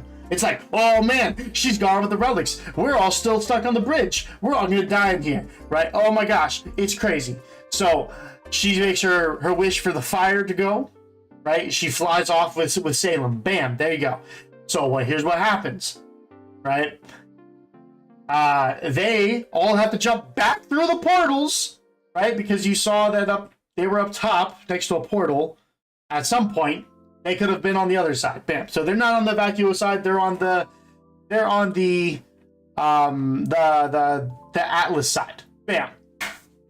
They're there. So they have to jump through that portal because the bridges are breaking. They get through all of them. Bam. Right there. Boom. They're stuck in Atlas. It's sinking. They figure out a way. Raven comes in somehow. I don't know. Figure it out. Raven comes in, pulls all of them out. Now they're back in Mistral. They're back in Mistral. All right. Bam. There you go. I don't know. Figure it out. Do something. That's how you reintroduce Raven. And then you still have her in her little bad girl vibe. You know, it's like, I'm still kind of bad, you know. And then bam, what they do now, they go through their path. They have to get from Mistral all the way to Vacuo. Right? So now we have the season where we're traveling from one kingdom to another. They're all the way over there. They figure out, they find some grassy meadow. You know, Blake and Yang do their thing, and then that's I literally just described all of season 9 right there. Like you literally didn't need anything. You'd think the Ever After was so useless, completely useless. That's it. Like, and then you have some fights. You know, you build some more character. Like, you have your character development where Ruby gets all pissed. She goes away. Neo. You know, she's still chasing. Like, you know, she managed to slip through the portal at the last second. She figured out. She was like, "Oh wait, I know who Raven is. I know where she is." She finds them. She meets them, and bam, they get into a fight, and boom, they end her, and she moves on. Bam, right there. There you go. Now they're in Vacuo. And during that fight, Ruby has some breakthrough where she's like, "No, my friends are dying. You know, like maybe Yang gets stabbed or something. You know, like a callback to season 2 when Neo was holding the umbrella and she like was about to stab, and then you know Raven came through. Like, how did Raven know to teleport right at that moment back in season 2? I don't know, but she did. So that's how she saved him. That's how she saved him from the flood, you know? Now you have an Ironwood that's alive who's gonna submit. He's gonna be defeated. Boom, there you go. Or he just die, it doesn't matter, whatever you want. There you go. Ruby breaks through. Okay, so what if the cat was the crown like you all? Very sad. Yeah, I was saying that the tree was the crown, but now that they put the relics under the gods, now they put the gods underneath the tree, so now it doesn't make sense for the tree to be the relic. So it's just like, what? So does me when I think about it, nothing really happened. Facts, we waited 2.5 years for nothing. This is probably even more severe for me is the hiatus. We had to sit through the facts, 2.5 years, nothing happened. I believe Salem was going to capture Ruby, and that's how Ruby got her development in Salem, at Salem's capital. That could be cool. That could be cool. But the only issue I have with that Salem is that is something that has to happen later. So I don't think I think that's end game, and we're not quite at the end game yet. So I think you're correct. Just you're early. That's all I'm saying. I think that has to happen later. So they have to get rid of all the minions first. They have to get rid of Tyrion and all that, or at least have them occupied to a point where RWBY can be one-on-one. But if any of you guys have watched my my reaction guide for season 3-6, or I'm sorry, season 6-3, the big episode where they dropped the Salem backstory, I already told you my how I think they're gonna end. So I'll tell you though. I'll tell you my grand finale theory. Right. So here's how they're gonna do it. Right. This is after the fighting and all that stuff. At some point, they're going to break Salem emotionally. Right. And it's gonna be like an Ozpin thing, and I don't know exactly how they're gonna do it, but they're going to break her emotionally to a point where she starts feeling grief over like her children and the amount of people that she's like killed. She starts grieving over death. And she starts to understand the cycle of death. She's like, I wish I could just die. Like all these other people are just dying. And then she's going to get broken down emotionally. I think she's going to break herself down emotionally a lot. And then they're going to capitalize. So she's going to then understand the importance of life and death, like the cycle. At that point, her curse is going to be lifted. She's going to pass away. And then what's going to happen to Ozpin is he is going to be able to go into the afterlife with Salem. And she's going to be, they're going to go off happy ever after. And then we're going to go back to Team RWBY, where the gods are there and they're about to punish the humans. And then RWBY's going to go through her protagonist speech and be like, we're humans, we're nice, and we're great just the way we are. This is when you do the we're great how we are. Because how are you going to beat a god? You have to convince them that you are good the way you are. This is when you do the power of friendship stuff. You have to properly implement it. So they're going to do that, and then the god is going to be like, okay, I'll give you another 1,000 years or something. I don't know. I want Salem to break. Exactly. That's exactly what's going to happen in the finale. And it's got to be something along the lines of that. Like it truly does. It truly does, man. It truly does. Hey, I'm turning my volume down. Like, it's going to be a fabulous scene to see that payout. That because I feel like there's going to be another possibility is she sacrificed herself and actually ends it fatally in the end, therefore understanding what life is too, not just her grim and destruction. Sacrifice herself in what sense? Because she can't die. The only thing that can kill her would be the gods. Like, she's tried everything. She even tried jumping into the pool of like destruction, and then she became an evil person. So that's really the only issue, is that she became evil through the pools of destruction. But sacrifice herself in what sense? I'm curious. And for who? Who is she sacrificing herself for? Ozpin? Maybe? I could see that. Like sacrificing herself for Ozma, or Ozpin, or Oscar, or whatever you want to call him. I don't think it's understanding what life is. She has to understand death. She has to understand the balance of life and death. So maybe it's just a off-wording there, but yeah, I mean, I can see that too, but just to figure it out. Yeah, like she has to learn that, of course, Salem. Shouldn't you be saying I? Like, I need to learn? I'm kidding. But she needs to learn the importance of life and death. Yes, she does.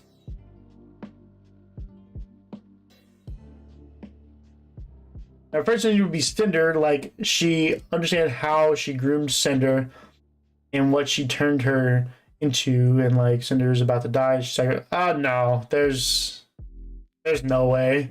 Salem doesn't care about Cinder. I need to learn, Salem, learn. Yeah, like literally the only thing that Salem wants is death. That's it. She doesn't even care about Oscar anymore, or at least she doesn't think she cares about Ozma. I said Oscar. I keep getting them all mixed up. If I say Ozpin or Ozma, it's the same thing. So, like, she still cares about him. She just doesn't know it. It's buried so deep under all this hatred that she's gonna have to break through all of this. And when her character's emotional state breaks, that's when she'll be able to have this this love for Ozma again. So the key to all this is Ozma. So, which is why the god put him there. So. But I mean, she doesn't care about anybody else. She wants to. The only reason why she doesn't kill Ozma is because she'll just come back. She's just like, it's frustrating having someone with the same power as me, even though it's slightly different. Ruby's eyes de-grim Salem? They're gonna have to do something. I think it'd be cool to have like a mother-daughter thing. I could see that being cool. Because Summer's not dead. I sure hope not anyway. She's just gone somewhere. And we don't know where to, and this is the ultimate mystery, which is what I was saying. I compliment this so much. I compliment them as writers. If she's dead, I take everything back. But if she's dead and she's like a Grimm somewhere, I take everything back. I take all my compliments to them back. But if she is just off somewhere, that could be good.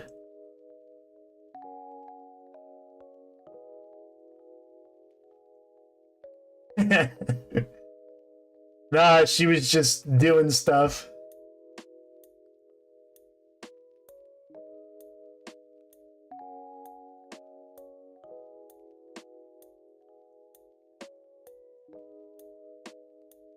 Maybe. Yeah, maybe she got hit with some silver eyes. And that's why she's all veiny now. I can see that. That's actually a really good point. That's actually a really solid point right there. That is a really, really solid point. So I could definitely see that. I've always wondered, because she was like all, like, even originally she was all like pale, but she was fine. But now she's all veiny. So I could definitely see that. That's actually a really solid point. A really, really good point. So, I mean, because she obviously met Summer. Well, what happened to Summer? We have to figure that out, right? I mean, obviously met her, because she's like, that's what your mother said. Hey, that's also a good possibility, Salem. I think I just kind of like Ochre's better. Ochre? Is that right? Ochre? Okay, or? Ochre? I think that's like his or hers idea is better. Imagine getting hit with silver eyes. It's just like, ah! But I'm still human, so it kind of doesn't work. Ah! And then, like, that's how she's like, that'd be kind of sick. You gotta think about that, Salem. That'd be kind of sick. That'd be pretty sick. I'm saying I'm kind of leaning on that hardcore now. So, but man, like now, like we have to know what Summer did and why did her outfit change. That's something I'm curious about. Like, why did they change Summer's outfit here? It's like if you go back to like, can't wait for the Summer Salem facts, bro.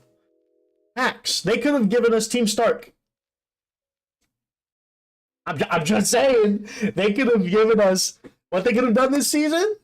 They could have given us a travel arc from Atlas to Vacuo with the get your head in the game, RWBY and, you know, Blake and Yang having their thing, and then could have had all this Stark stuff that we're going to get next season.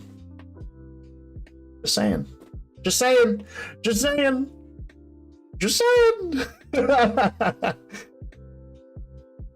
But like season 6 and the finale, RWBY.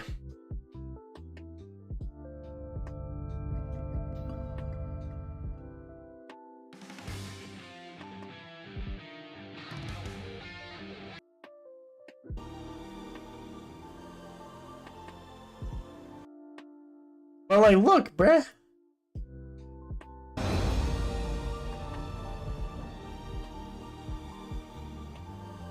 Dude, she has the rose in the back of her hair there too. Yeah, I mean, obviously this isn't her combat gear. Obviously this isn't her combat gear, right? But I kind of really like this one. Yeah, I mean, she's gonna have her own badass gear, but this is her non-combat gear. So it's still really, really interesting. I actually do like the voice they chose for her, so I think they chose a good actress for her.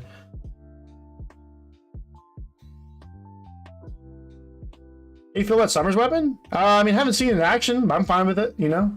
Why not? Why not give her an axe, you know? Throw it out there. Why not? I have I have nothing about that, so. What about her mother? She learned that Summer was yes. She learned that there is a backstory to Summer leaving, which we kind of knew, but she only knew her as mom. She didn't know her as, like, we knew her as Super Mom, Slayer of Monsters, and Baker of Giant Cookies. No, it's Baker of Cookies and Slayer of Giant Monsters. Slayer of Giant Monsters and Baker of Cookies, or something like that. Whatever Yang is at in season 2. Season 2.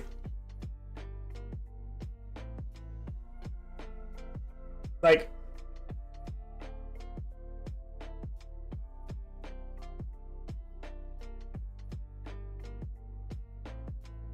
I think she just acknowledged that she was, I mean, everyone's flawed, you know? Everyone. But it's just interesting to think about. Like, what did we didn't need. Take it away and take everything here away.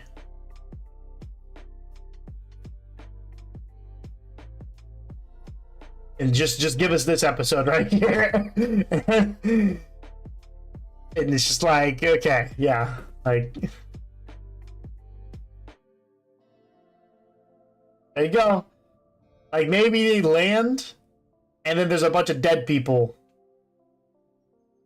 that Cinder killed, you know? Why did they all get knocked off and where'd they go? Just saying, when Cinder knocked off all those people, they were screaming and stuff, and yet they could have lived because, you know, it's not like they impacted the earth. They were in this just magical place, so. Yeah, I mean, it's just interesting. What do you see from Cinder? Cinder is in her final stages. She is the second to last boss. So, yeah, I didn't. Anything Cinder, I pay very, very close attention to. But Cinder is in her, like I said, Cinder's my favorite character. A lot of people hate her. I love her. She's fantastic. I love her as a character. So I always am fascinated with the egotistical characters. So it's always fun for me to watch those type of people. Like, probably one of my favorite, not villains, but like characters in that anti-hero kind of stage is like Seto Kaiba from Yu-Gi-Oh! Like, I love his drive is just so interesting all the time. Cinder going full Grim? No, I don't think so. she has to. She may go a little bit more, but it doesn't look like her arm has really. Like, it's crawled up a little bit.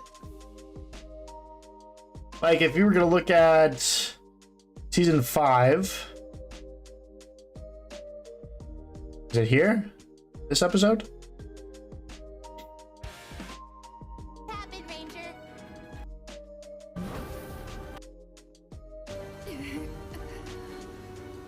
It's nothing personal, dear. You're just not worthy of such power. Like what? That's about bicep level right there. Or I guess I should do it every. It's about the length of a t-shirt. All right, it's about the length of a t-shirt. Then we go to volume 8.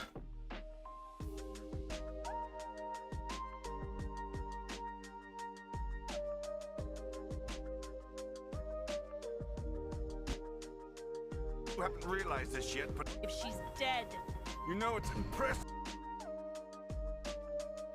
destroy herself. How am I supposed to take her power if she's dead? You know it's impressive that you haven't realized this yet, but I don't work for you. Please, you can't just threaten me like everyone else. It's such a good scene. So clever, don't you? And this is so good. Watch like her walking, like you just see the shoes. Salem sent you to bring me back. Salem isn't here right now. But I think we can still come up with a plan while she's pulling herself together. First, I'm gonna watch you plummet to an unremarkable end. And then I'm going to burn a path directly to the vault, where I will wait to I'm trying to get a good magical puppet to pieces. To tear that magic.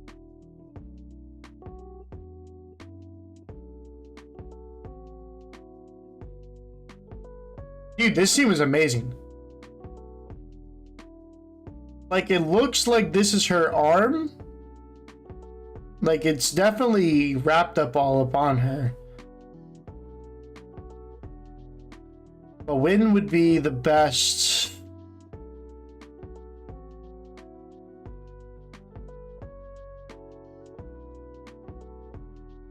Where would be...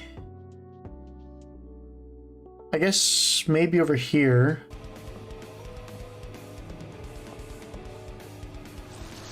You should have never threatened me.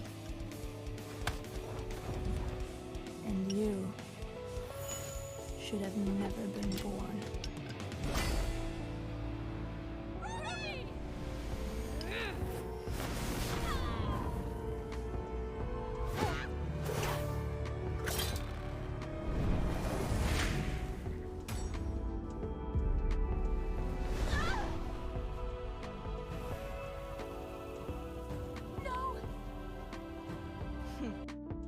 Yeah. Unfortunately, it's like right in the spot. I can't tell like where, like how much farther it goes. Like it's obviously right here where it's like stitching together. But obviously for visual reasons, we can't see how far it goes. In pursuit of a new world Because her hair is the way it is. is too great. Look at this! See, that's what I'm talking about. Like, look! Salem was on the screen for like 2 seconds. Like, look. Salem was on the screen and she said 2 seconds! And that is an impactful line. Everything she says, bam! Hit you like a cannon. You've done well, Cinder. Our work here is done.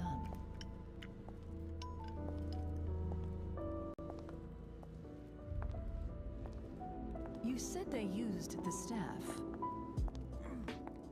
I assume you rid the world of their creation. What did you create in its stead? I merely added more flames to the fires of Atlas.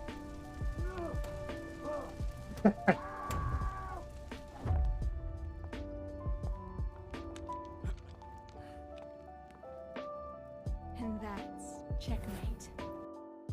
So you can see it kind of goes down underneath like the shoulder here too, or underneath like the armpit area.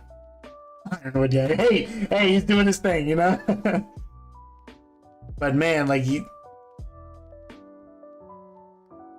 yeah, she's gone. Like, you can't save Cinder, bruh. Like, she's gone.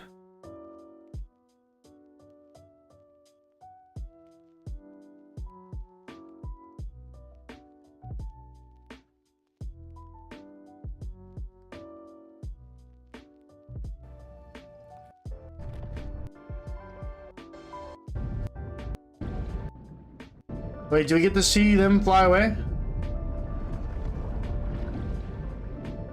Like, imagine if they were trapped underneath here. Imagine if they had gotten trapped underneath, like they had jumped out the world, like out the portals. Now they're stuck there. You know, they jumped on a different one because they obviously went through one, and you know, Cinder went through one, you know, and they all went through a different one, and now they're trapped, and bam. Like, that's how you get Raven to come through.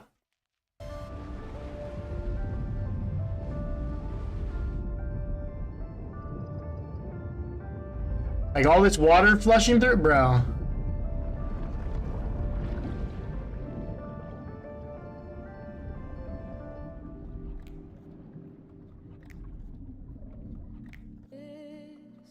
Where do they fly off?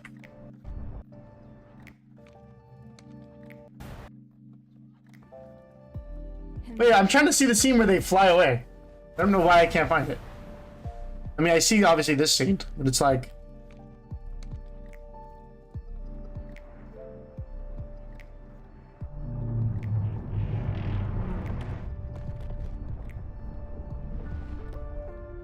Oh, there it is. Like, look, she's just flying. She's just flying, bruh.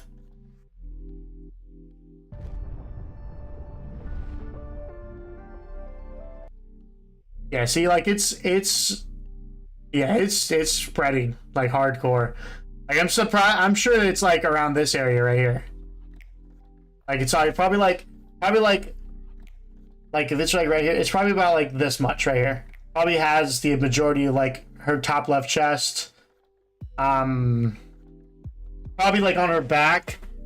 Probably that whole section right there. It's probably not spread underneath like to her stomach or anything like that. So obviously she's getting more grim. Like, she's becoming more grim. But I don't think she'll ever become full grim. Like, I don't think that's the... I would hate it if they did that, honestly. So have they even confirmed season 10 yet? Like, have they done that yet? On a side note, bruh. What up, Lily? Like, on a side note, bruh. They put a Cinderfall skin into Smite. Oh, bruh, look at this. And before Ruby and her teammates fell, they used the lamp's final question. Look at that, she just appears. She just appears, bruh. I couldn't stop them. I couldn't even stop the maiden from escaping without putting the relics in jeopardy. I'm sorry. Quit lying. I mean, he got 2 relics. That's literally all she cares about is 2 relics. She's like, I'm 50% done. All I gotta do is just go get the other 2. Like, are you kidding me? Like, stop. This is what I'm saying. They need to stop focusing on other crap and, like, give us what we want. Exactly. Cinderfall, Morgan Le Fay. Cinder should have been cooler. I don't know if you guys play games at all, but should have been someone else. Is Salem aware that Cinder's not? Probably. She's a villain. Like, they're both villains. They're both lying to each other all the time. Lying asses.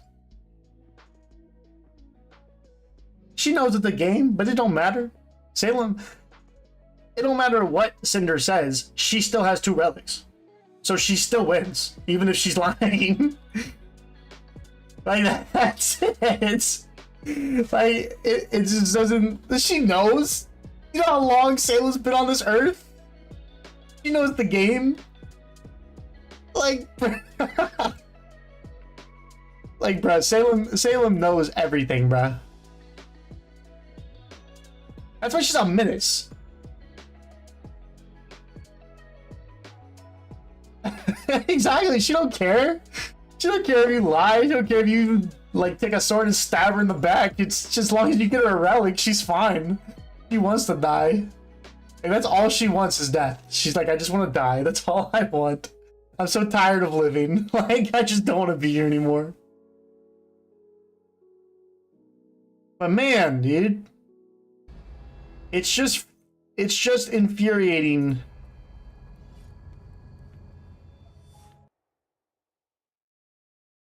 That's all we got. And then she's like, what? What was that? She lied. She lied, you were asleep. Raven, why would She lied, you were asleep. She has to do stuff. Didn't you listen to your own theme song? Didn't you listen to your own theme song? My goodness. Yeah. But then that's it. Like, she came by, she's like, I'm defeated, and then she's like, I'm gonna pick my own thing. Then maybe that girl is enough.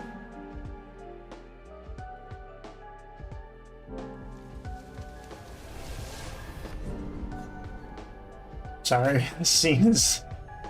It was kind of cool, but it's kind of dumb too. Like, I love this scene. Had she come out with something else?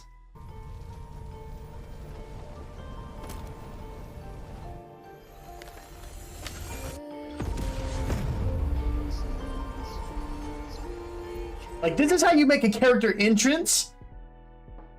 If only she had another power and wasn't exactly the same. Like, she made this, she went through a full transformation and came out exactly the same. Like, come on, man.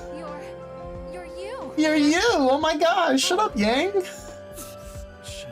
Yang is my least favorite character in the whole show. What she needed to be all along. Hey, open your eye, bruh. Put some dirt in. I'm gonna put some dirt in your eye.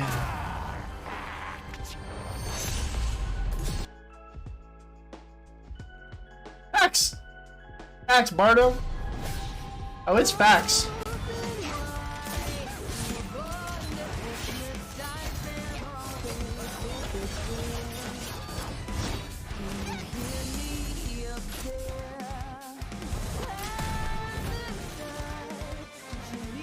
That was a great fight. Unfortunately, the only thing that I kind of don't like about RWBY as a series. Let me get to a darker screen. Oh, a very dark screen. Wow. Let me find something for you guys to look at. Alright, the only thing I don't like about this is that most of their fight scenes only last about the length of a song. And that's fine. Like, it's nothing too crazy. I just wish they had more fight scene. You know, like, maybe give us a minute here, they talk a little bit, a minute here, talk a little bit, like... I mean... Maybe, I don't know. I don't know. It doesn't seem like we needed anything in this entire volume at all. It was just extra. Like, I'm not gonna call it filler. I don't think it is filler. I just think it was a waste. I think, like, it was good, I guess.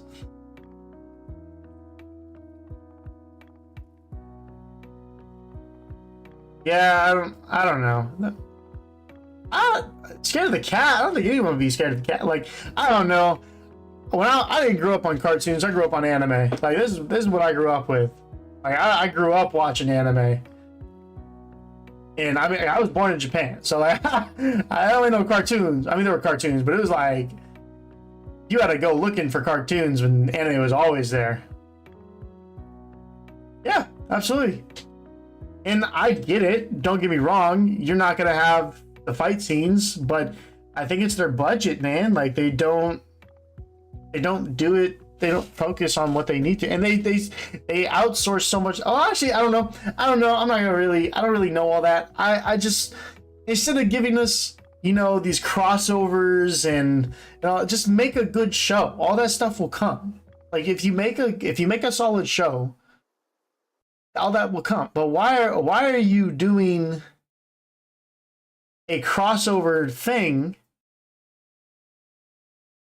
when season 10's not even confirmed yet? Why aren't you, you know, doing that? Why aren't you trying to get season 10 confirmed? Like that's what I want. I mean, yeah, sure, but still, like, if it's a Warner thing, shouldn't they be wanting to push their thing? Yeah, that was a great fight. Oh, it was a fantastic fight. Yeah, Lily, I was born in Japan. Okinawa. Marrying parents. I thought here, bro, I thought she was about to just... I thought she was gonna off herself here. Oh. Oh, dude, I thought she was gonna off herself, bro. I saw this and I was losing. I was like, ah! I was like, oh my gosh! And then she just, you know, jumped away, floated away. She'll find herself.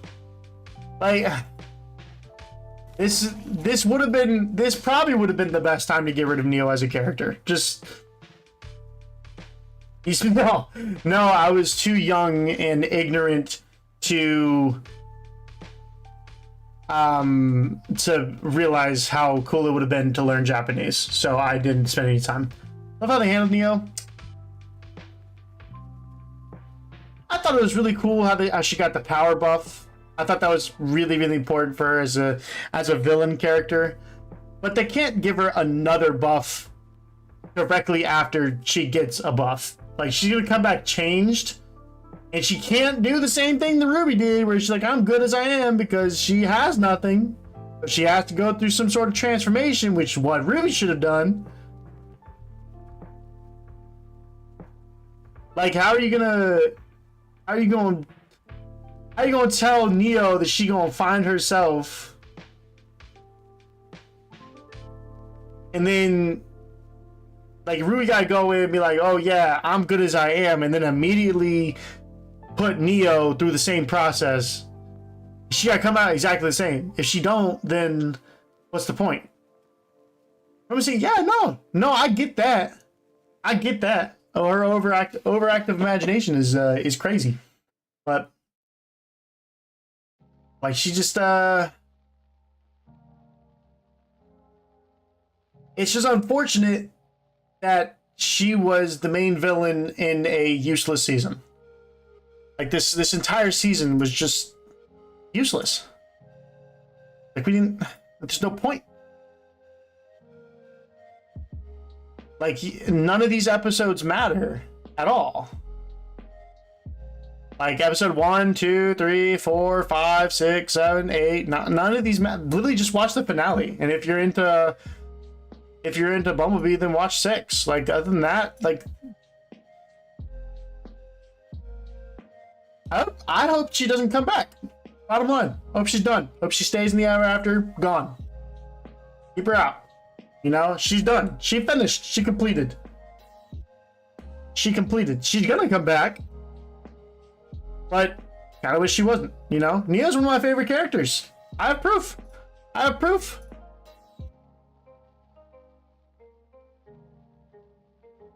Look, Neo. She's in my card art. I love Neo. She's fantastic. She's the only reason why she's still here is because she makes a boatload of money. Because fans keep buying her stuff. I know, I'm one of them. I buy her stuff. That's it. She makes profit. That's it. Like, her character should have been done. Bottom line, that's it. She is a minor villain. And we are moving into the final stages. We don't have time for minor villains anymore. We have to get rid of them. We have to start chunking them off.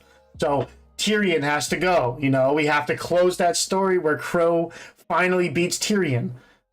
Bam, move that off. You know, right now they're 1-1. We have to break that tiebreaker. Tyrion has to go. Right? Watts is already gone. Cinder took care of it. Let me see. What else? Who else is part of that group? Hazel, he's gone. He died. So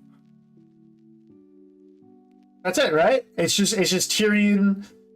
I guess we have Emerald and Mercury. Yeah, they're kind of minor villains. They're the super minor villains. Although Mercury kind of leveled up, but he's gonna change, and him and Emerald are gonna kind of leave, and they're gonna be there, but then they're gonna fight, and then they're gonna just not do evil anymore. Then they're gonna kind of leave.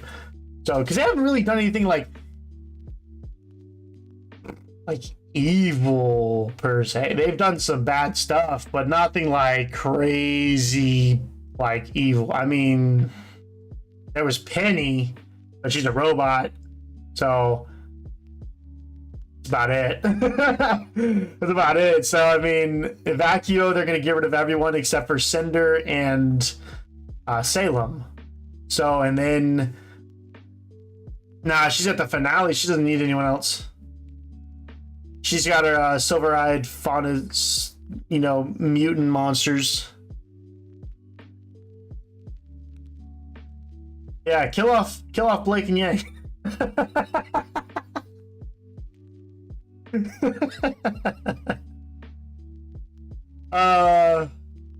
I'd be totally cool with losing some characters. Ren and Nora, their story is kind of done. You can kill them off.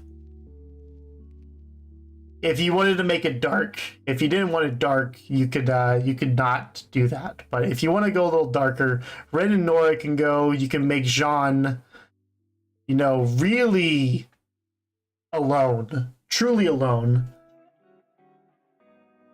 and then have him level up, and that could be a way that he could fight Cinder.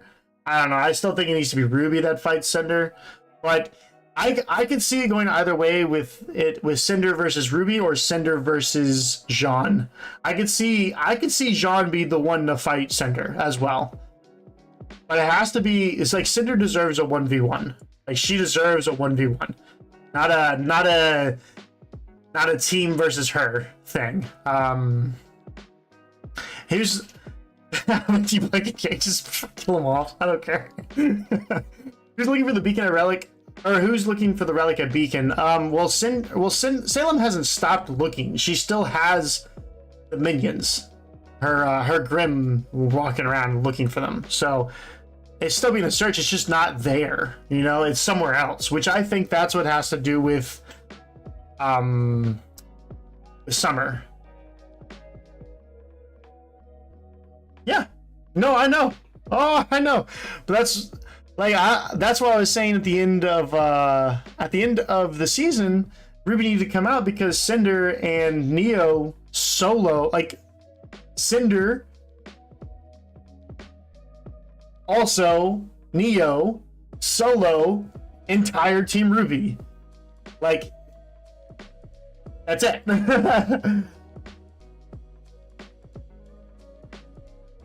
No, Cinder's very hurt by her eyes. No, Cinder's extraordinarily weak to her eyes. Last time she wasn't? Which one? Which time was that? That was when she blasted her at the end of season 7, right? Yeah, that's what I'm saying, Salem. He had to have gained something from there. So it was at the end here. I can't think of another time where RWBY...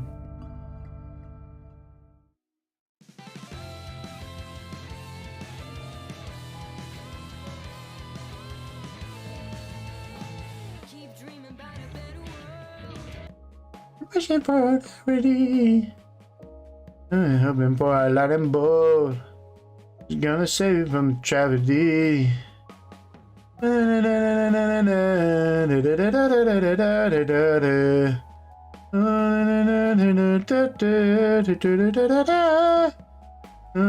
It's a masterpiece. Are you alright?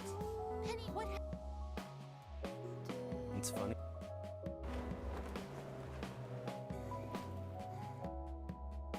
It's right here, isn't it?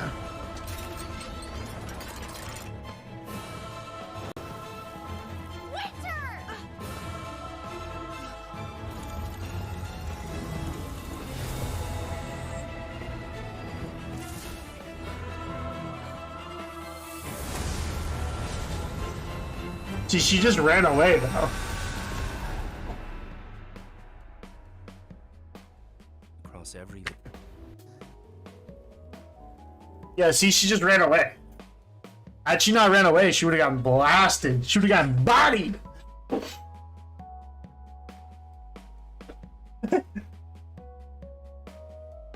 True. But it's got to be some, like, he was fighting the Jabberwockies a lot though. Like, he knew how to fight. You know, he did learn a lot of skills. I don't think he'd become OP. I just think he got that missing time from before he was at Beacon. You know what I mean? But here, she just ran away. To someone. Fear of failure. Subsequent fear of loss. Fear of. And you see her holding her arm. She's definitely in pain, but she ran away just from the sight of RWBY. That's it. And that's how much pain it was in. And then you go to like volume 8. Volume 8. Worthy? I believe it was Worthy, right? I love this scene, by the way. This is really, really good. I love this scene. Yes! But you know, we just wrote off all those people. Apparently they just died. Apparently they just died.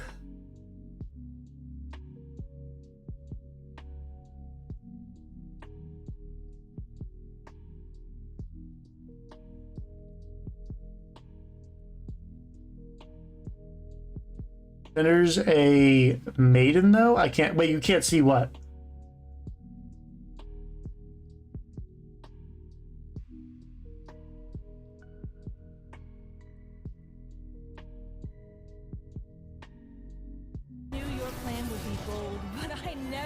Predicted all of this. At least not without a little help from Jin. I suppose I have all of you to thank for one last lesson. Sometimes, if you want to win, you simply can't do it alone. RWBY!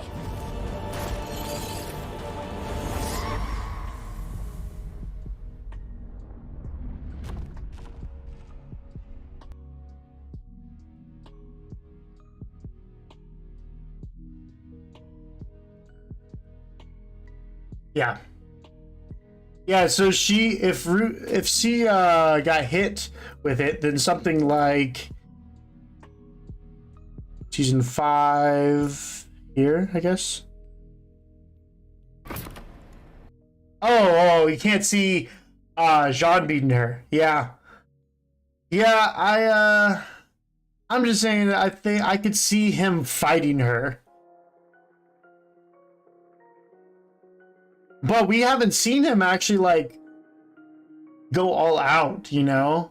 Like, with a good sword and all that, so...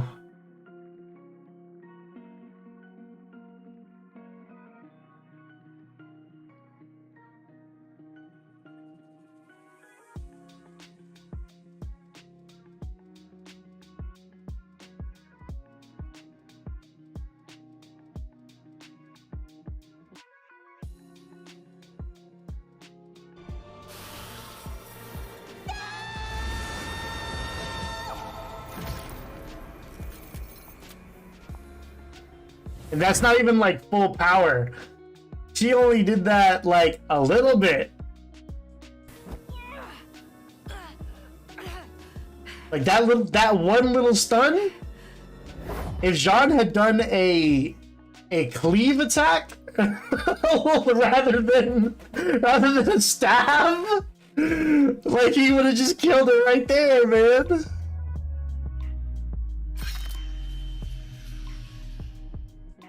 Like, bro.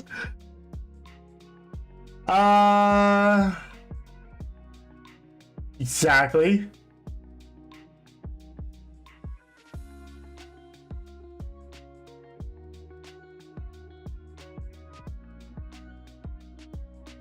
Yeah, I just don't.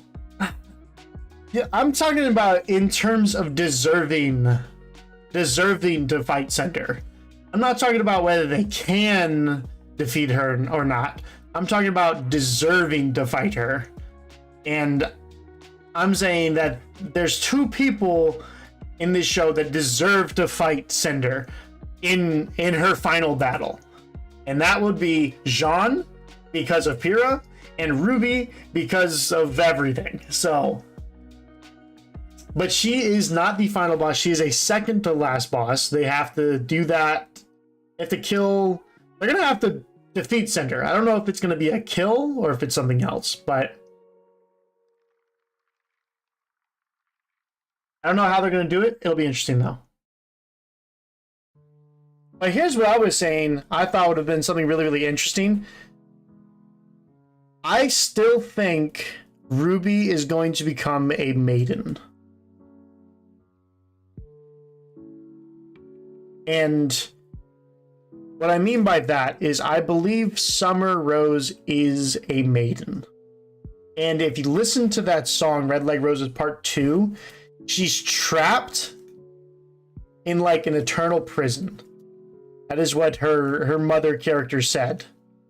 And to have, I believe that is how I believe she's going to be able to pass on her maiden powers. I don't know which one she is. I don't know if she is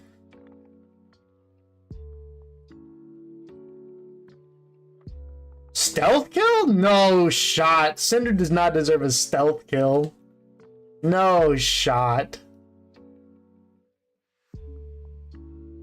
She's been here since season 1. You want it to be a stealth kill? Think she deserves that?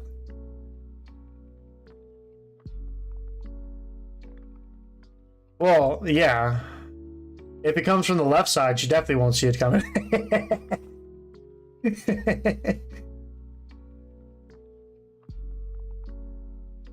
Right, like if you think about like Cinder, all she had was that little bit of bug inside of her, and RWBY knocked out like half of her face and an arm.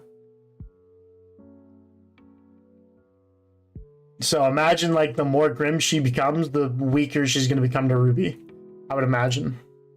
So yeah, I just don't want Neo to come back. Like, she's done, you know. It's like she completed her job, you know. She did what she had to do. So I just, it was just unfortunate, man. Neo is ridiculously strong. She solos entire Team RWBY by herself. Like, she only lost that fight earlier because she had the cat inside of her. If she was fighting full power, gone. But man, yeah, that's what I'm saying. No, Neo doesn't touch Cinder. Yeah, in terms of power, yes, Cinder and Nia, or Cinder and Raven and the Maidens, who are now all three battle-trained warriors who became maidens, not maidens who became battle-trained warriors. Like, they all body Neo. And Neo bodies all the Team RWBY. The only thing that RWBY may be able to do is trigger emotion. RWBY just has a trump card over specifically Cinder. And, like, look at Jean. Jean should have just done a cleave attack. Bam, Cinder dead right there. Just saying. I've said a lot of time. Had he done cleave attack, and she could have just turned her face, like, She could just turn her face and scratch this way, shink. It'd be like, oh my gosh. Yeah, I mean, I can see that. I just think a 1v1 is what Cinder is deserved. I think she deserves a 1v1.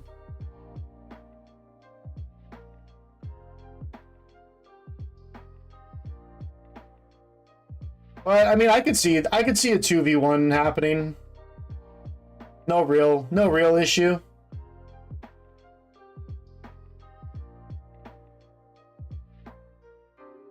I don't know, I mean, who knows? Those bench. Oh, you're funny. You're funny. Out here looking Popeye looking ass. Yeah, I mean, this is one of my favorite lines. It's one of my favorite lines. Did you think you actually had a chance against me? You? I love that, dude. Oh, I wish I was Jean. I mean, what? Hold up. Wait, what happened? Oh, man. Yeah, I mean, it's good. That's how I see the show ending anyway. They need to have... It might be a leader, like these two versus him, but... I feel it should just be a 1v1. Like it should just be a 1v1.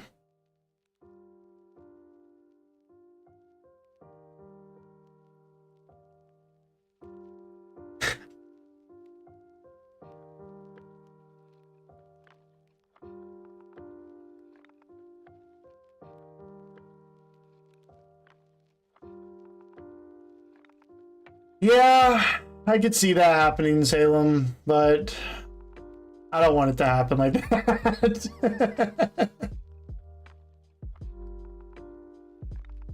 Alright, you guys have any other debates for me? Any other questions? Ask away, guys, ask away.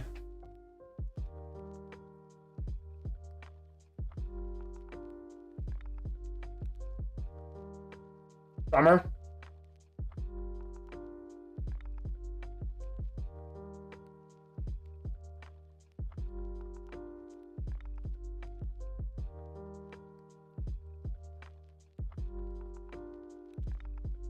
Niece? He's a niece? He's a brother? He's a sister?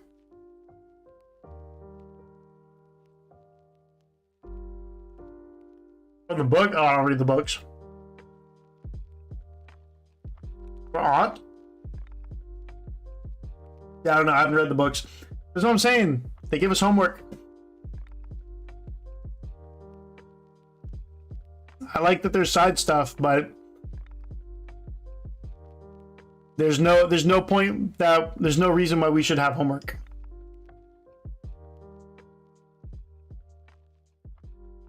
She can sense the weather. Yeah, that's kind of crazy, actually. Make Coco the. Oh no! You know what? Make Velvet the summer maiden. There you go. They can be able to copy people.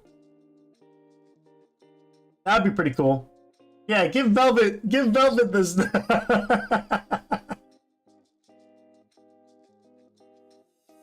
Oh, the theory was Velvet, really? That's crazy, actually.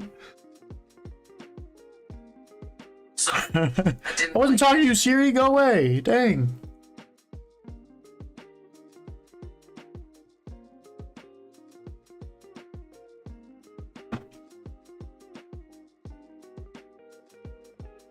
It depends on this next part of the story. It depends, like I said, I think it depends on this this next part of the story. I think they have to execute it correctly. So if they do it well, then I think we have to lose something that we didn't know we could lose because we thought it was already lost. And what I mean by that is we are going to get Summer Rose. And what would you do to improve Blake and Yang, or Yang and Blake characters? Kill them. give their deaths proper but in all seriousness, now that they've finally got their romantic piece in, have Yang pay more attention to her sister and not after the fact, after she has emerged. Have her that's a rrr. But how would I personally, at this point, you mean? Like if I was taking over the writing from season 10 on, how would I save Blake and Yang as characters?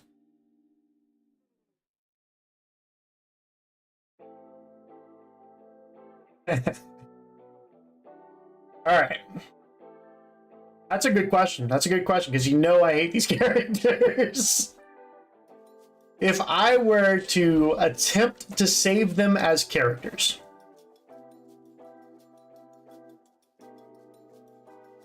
I don't think there's much I can do for Yang. Actually, you know what?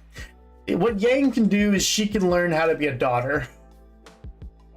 She hasn't had the opportunity to be a daughter, like to be like a real daughter. So what she could do is she could learn to forgive Raven.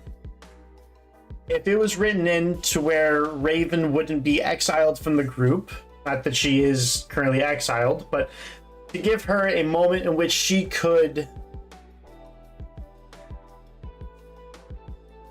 learn to be Raven's daughter while being Summer's daughter. She's both their daughters. She's one biological and one step. But no, their plot line's done. Like they're just there at that point. Like they're so finally done with this that they can actually move on to be real characters and not just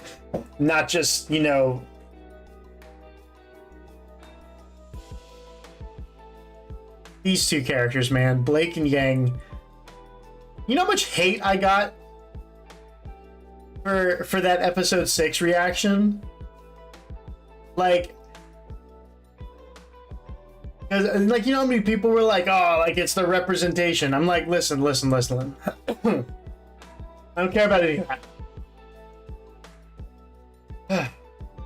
I would be upset if I were to be represented for whatever reason by two terrible characters.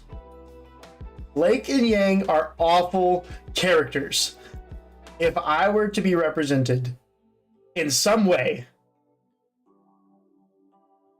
if I were to be represented, just a beard, bam, right? I don't want some dumbass running around with a beard. Like, I'd be pissed. Right? I know that's super simplifying because I have a beard. That's what I'm saying. Like, I would be furious. Like, I would be furious. Like, stop just making characters to represent people and make good characters that happen to represent people. Like, it's so dumb. Like, it's so dumb. Like, stop making characters to fill a narrative. Like, stop trying to push your political views on people. Like, it just make a badass character that people love. Like, they did it already. They had two great characters that fell in there. It was fantastic. Well, the blue hair girl.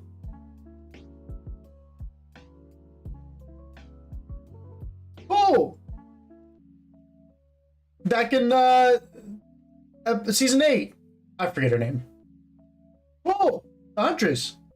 Cool. Badass character right there. And then you have Ilya. Another great character. Bam. That's who you want. Not Blake and Yang. These two characters suck.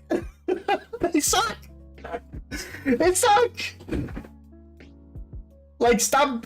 Like May, there you go. Like, don't grasp for straws. Like, you should be, like, you shouldn't be getting excited about getting the short end of the stick. They're like, here's a bone, you know? Like, no, get your ass a whole damn meal. Like, make good characters. Don't just be like, all right, here we go. This is for this group. This is for this group. Like, no, I would be pissed. I would be pissed.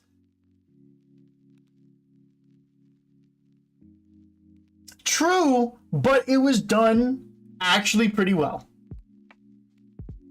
It did feel forced, but there was a lot of naturalness to it as well. I wouldn't say it was the best, but way better than Blake and Yang.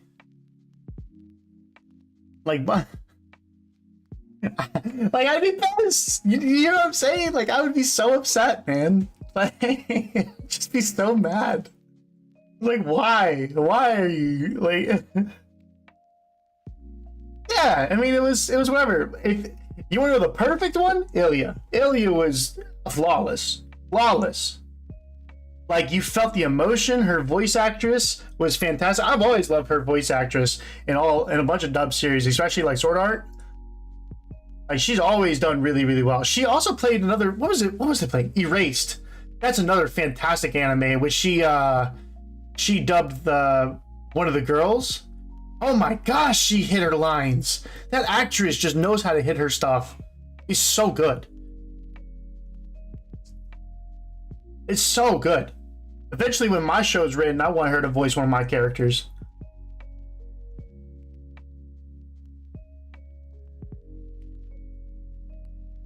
Like, it was good. That's good. That's solid. That's a solid character right there. She was cool. You know, she did all of her stuff. Like, she was cool. But why? Like, that's all. That's, well, not all. There was a ton of people that were just like, oh, like, they were just like degrading me. I'm like, bruh. I'm sorry, I just don't like your awful characters. Like, you should be upset too.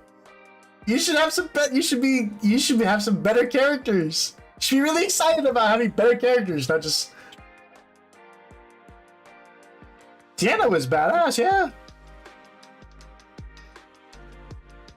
But that's all I'm saying, bruh. I just can't stand Blake. Can't stand Yang. True, but sometimes, hey, you gotta do that sometimes. Sometimes you gotta piss your audience off. I'm just saying, that's a good writing tactic right there. Introduce this hardcore character, just like, kill her. It's like, wait, what? What?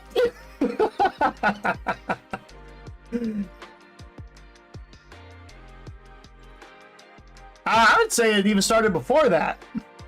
Because people always do shipping. I mean, literally, they did that in season 1, and it was stated that they just made all the ship names. I don't know where. I have no credibility to this statement, but they made, back when they were doing like the Bumblebee, Checkmate, you know, all the other ones. I forget the other ones, but and when they did those, like, it was for ship names. They were just getting ahead of it, that's all. Ciel Soleil. We all want to see a little bit of Ciel Soleil, you know? We all want to see a little bit of Ciel.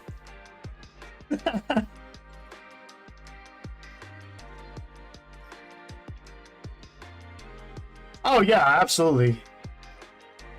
I could see that. Like, I started watching while season 7 was airing. I was they did a crossover with You know, I'll pull it up. They did a crossover on Smite. I don't know if you guys play Smite, but this is the game I mostly play. I have a second YouTube channel dedicated to this as well. But I play this like all the time, and I teach people how to play. But CL's a summer maiden kill hardcore, very punctual. She's like, we have 1 minute to fight. That's it. That's all we have. 1 minute to fight.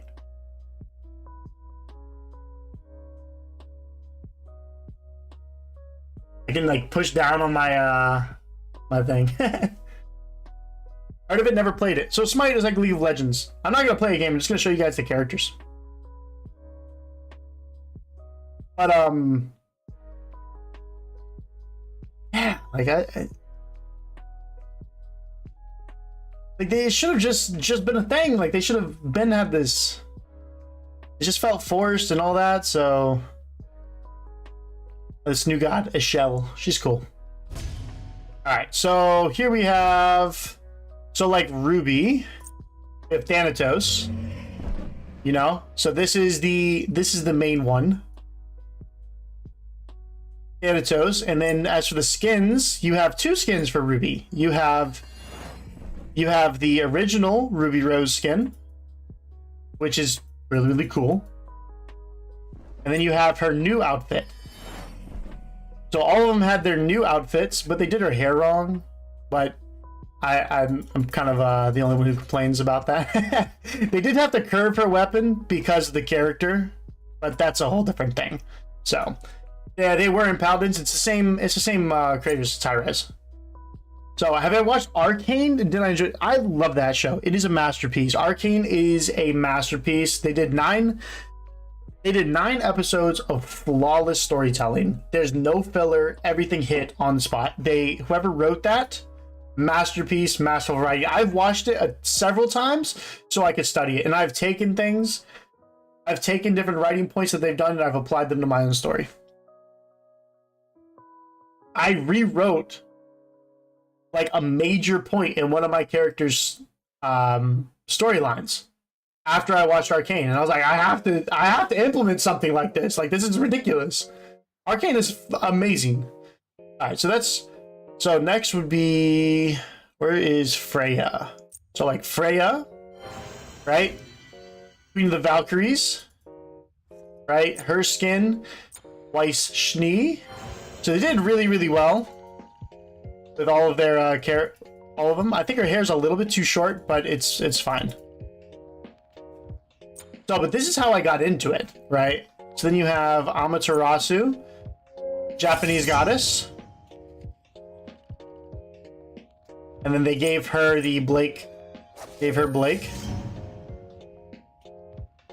Really cool skin.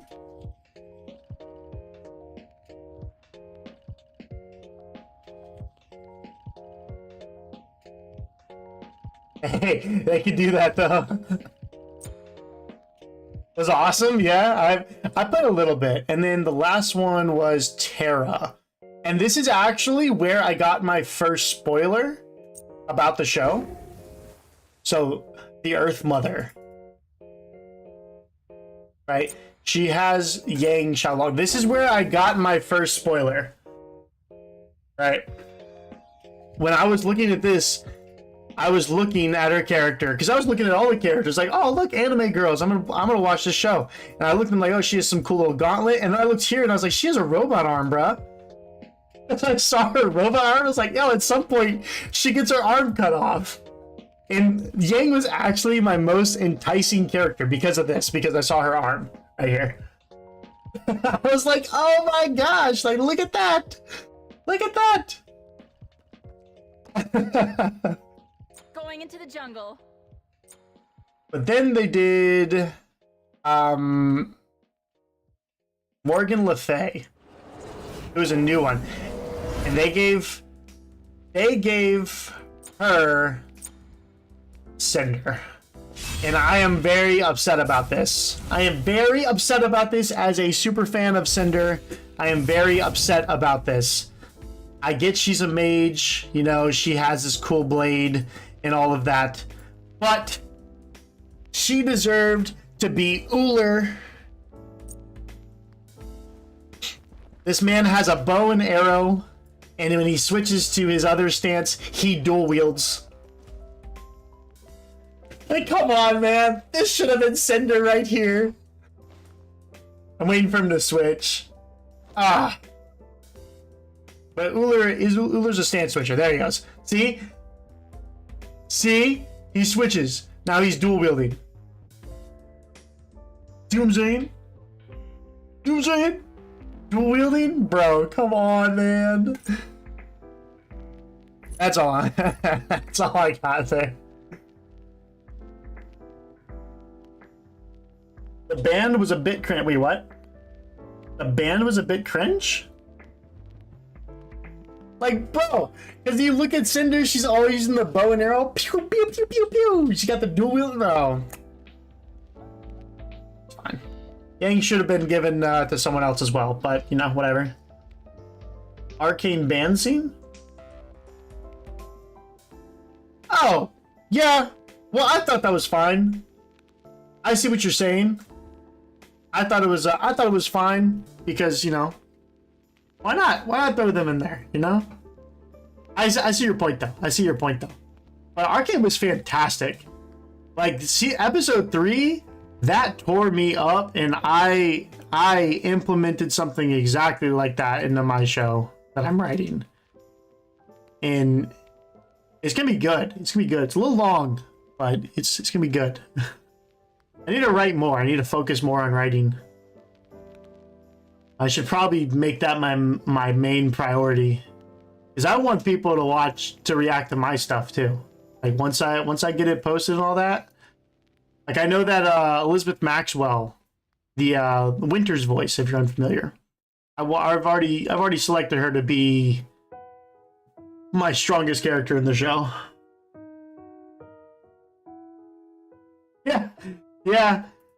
I mean, you could look at different things, but man, like,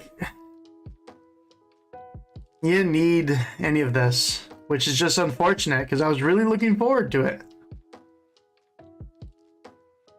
Oh yeah? Yeah, they did really good. They did really good. I hope I can do half as good a job as them. Not in the animation, but in like the storytelling. Obviously the animation will come later, but man, I hope.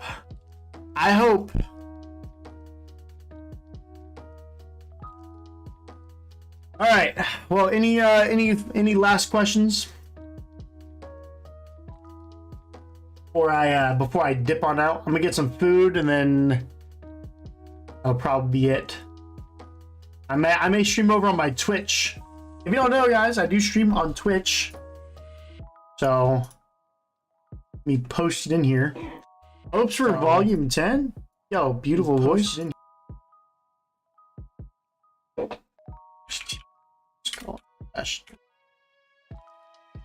Twitch.tv/MiniDog. There you go, guys. Hopes for volume 10. They focus on the plot because we got zero plot progression outside of the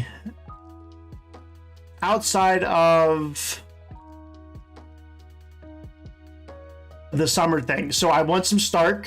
I hope we can get some Stark. I really want some Stark. Even if it's not for all the Stark, I just want some backstory. I love backstory. I love character development. It's good, it's juicy. It's like the meat of a story for me. Like you have like yeah, it's like the meat. Yeah. I need backstory. If I didn't get any, I waited 2.5 years and got nothing, so I just want Cinder. I got a picture of her. That's all I got this season. I got a picture of Cinder. That's all I got, man.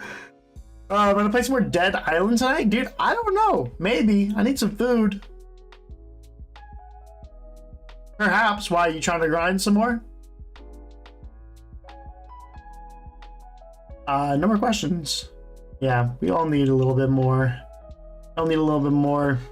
Like I said, I stream on Twitch. If you guys wanna join me, you can just talk to me about this whenever. So I stream on Twitch all the time. So if not, that's gonna be it. So Crow's real semblance just ruined by his view on life.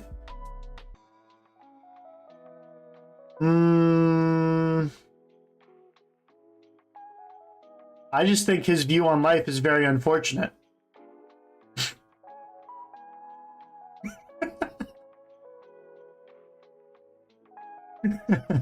Sorry, my dumbass.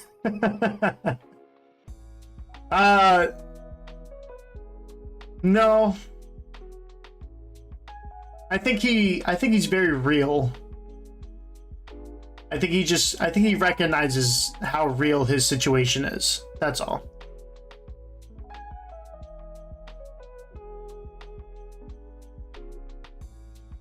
Well, that's what he said it was, so.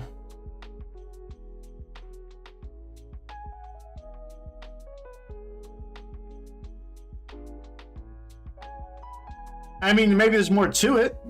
You could always do stuff like that.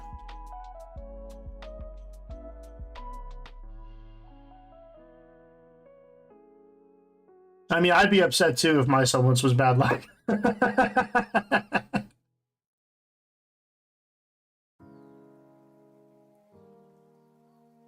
Blind luck? But it was always positive.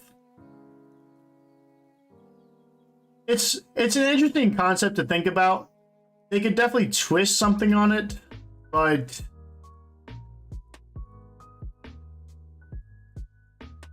I just don't know how. I feel like it's pretty established at this point, but it's surface.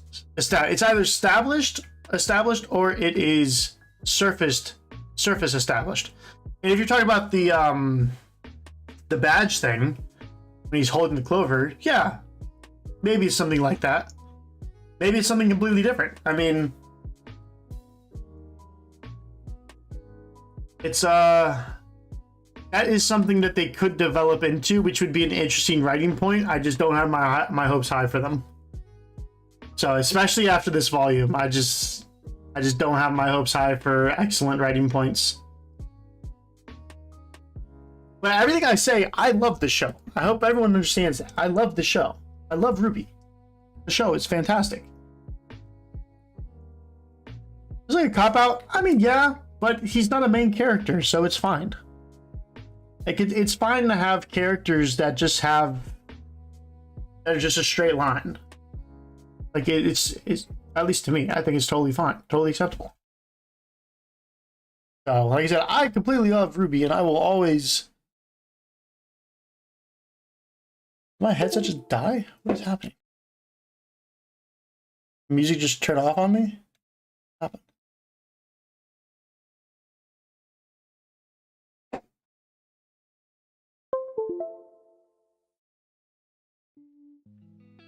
Okay, I don't know.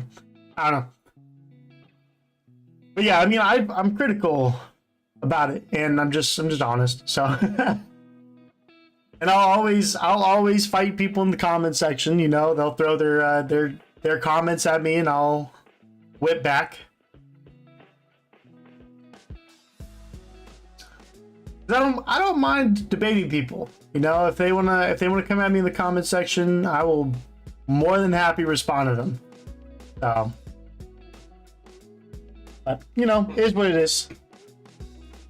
All right, that's gonna be it for me. I'm done. I'm gonna get off. I'm gonna find some food. Maybe some Domino's. Maybe I'll order some Domino's. But yeah. So I'll see you guys again. You know, I don't know what I'll be doing until next. Just realistically, I don't know what I'm gonna be doing on this channel. I kind of don't feel like watching any more Red versus Blue. I mean, it's okay. I just don't really have any interest in it anymore. If I still have to finish RWBY Ice Queendom sometime. Hey, you wanna go bring me some pizza? But yeah, I mean, I don't really know what to do, man. Like, I want to, I don't know what kind of content I want to create for you guys. Like, that's kind of where I'm at. You know, I'm getting a bunch of RWBY views, but I know if I create something else, then I don't know what's, actually, I don't know what's gonna happen. So I gotta finish Ice Queendom. But I was kind of upset with Ice Queendom because I wanted RWBY instead. That's all I'm saying. So, Oshinoko reaction. I don't know what that is. Oshinoko.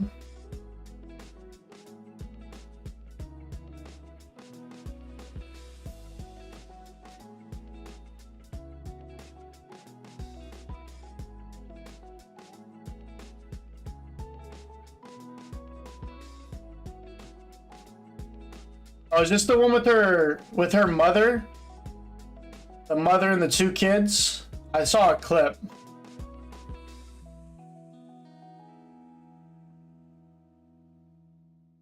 Where she's like a pop idol, and then like her kids are in there doing like the little I recognize her eyes. They really animated her eyes very well.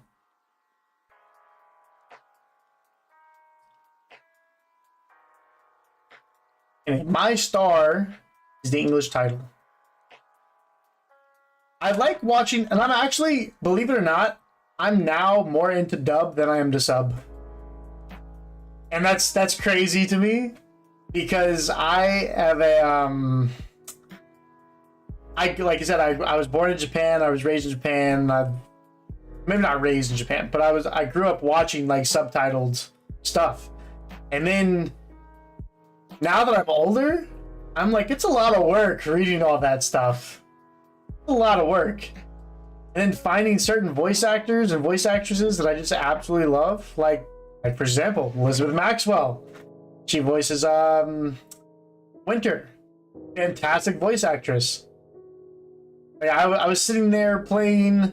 I was sitting there watching. What's that doing? Records of Ragnarok, and the main Valkyrie girl is voiced by Bologna. This girl right here, the same actress. And I was like, what? I heard her voice. I was like, ah! And I loved her character even more. I was like, oh my gosh. I was like, oh my goodness. Nah, but I thought I'd be able to get up to 1,000 subs. Like, I'm so close to 1,000 subs. Like, it's crazy exactly how close I am to 1,000, you know? Like, what am I at? Oh, wait. 959. Like, bro, I look back at my videos, 5,000 views, 2,000 views, 3,000 views, 3,000 views. I'm like, bro, I posted these two at the same time. I don't think anyone noticed that I posted all three of these at the same time, because I was busy for a while. So these two just got no views because I posted them at the same time, which is unfortunate, but it's whatever. I guess a lot of people thought I skipped it. But like this whole thing, you know, it's like 1,000, 1,000, 1,000. These two were posted at a weird time. 3,000, 3,000, 5,000, 2,000, 1,000 since yesterday. Oh, I know. But I brought you guys something different. I brought you guys a whole different thing. I brought you a reaction guide series. Something you've never seen. You've got to watch someone react. You got to watch someone react to someone reacting, all right? And it's something you've never seen. I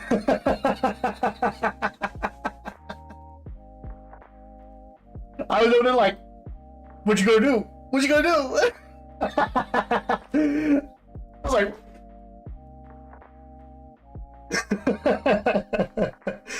which RWBY reactors do I enjoy? That's a good question, actually.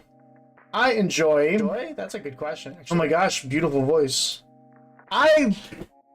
If I were to pick two, I would pick.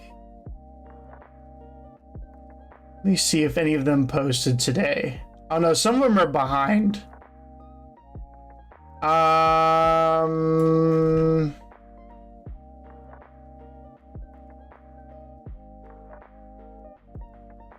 This guy. This guy is fantastic. I love watching this guy. His reaction to one of them, he was. Yo, what is good, everybody? Welcome back. Like he was extra. Where was it? Where was it? Hold up. Kidding me? He reacted the same way. This guy, Ayo Laxone, bro. This man, his reaction was flawless, bro. Bro, No this way. man. When she drank, bro, this man was great. This man's flawless, bro. I know we don't sit there and watch her do this. I know we're not, but yo, these fucking y'all ain't no fucking good. Y'all are fucking trash. I love this man so much, bro. I watched him react to a ton of other stuff, but Ayo Laxone, fantastic creator. My all-time favorite is Semblance of Sanity. Semblance of Sanity is my all-time favorite. They got me into doing reactions. I don't like the big ones. Just realistically, I think this may be a hot take. Maybe a hot take that may make some people mad. But I don't think Arnold's reactions are real.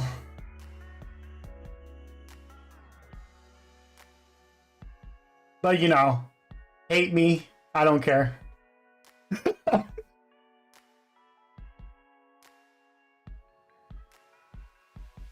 And then I just don't care about any other major streamers, any other reactors, I should say.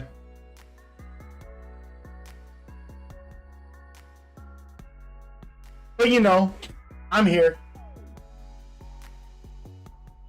Yang Xiaolong got a shout out in the end credits. Yang Xiaolong Media. Really? Why? What did they implement into the show?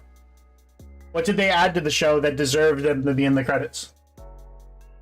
Or was it just like a high five? That's it.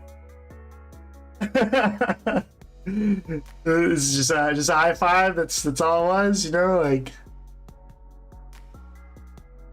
But you know, it's whatever.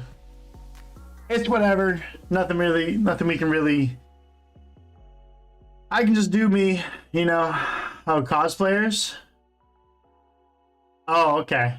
Oh, that's cool. Okay, that's cool. Nice. Nice. Yeah, that's cool.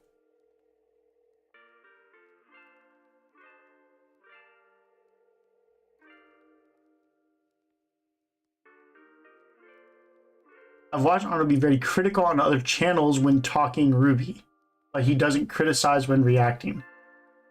Yeah, I don't know. It's just the perfect reaction every time. I don't know. That's all it is. Like, you guys know my reactions are real, because you're just like, screw Yang. I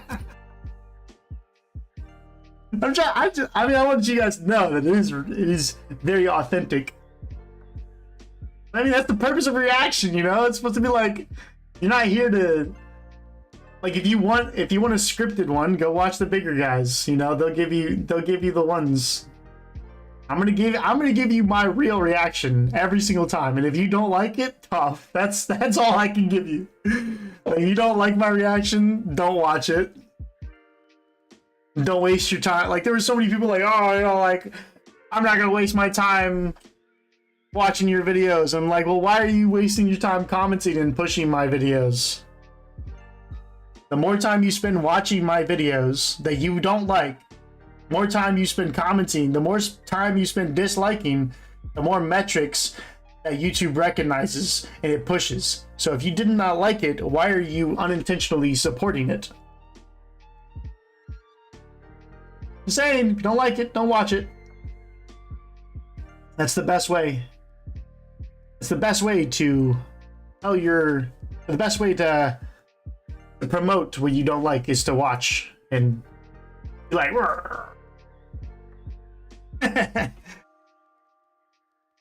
Scottish girls really love RWBY. Well, I really love Scottish girls. I mean, what? I mean, I don't know. All right, well, that's it, right? I enjoyed talking to you guys. Like I said, you guys can come over to love your reaction with Andrew. The way you used to explain things to him, I thought it was pretty good. I did have that series with Christian, but I ended up deleting every single video, and I just stopped the reactions with him. It was being forced, and it was unauthentic. So that's why I stopped those, and that's why they're all deleted.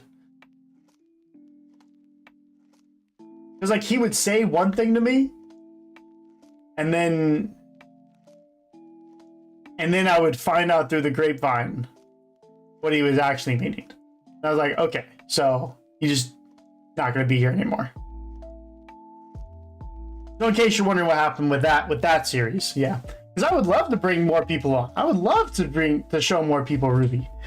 Like if I found someone, like I had my best friend at the time. I told after Andrew. Yeah, I know. I thought he was just kind of like meh about it, but I didn't realize how he like truly thought about it. So that's why I deleted it. It wasn't good for the channel. It wasn't good for you guys. You guys weren't feeling it. It just wasn't good for anyone. So I just deleted it all. So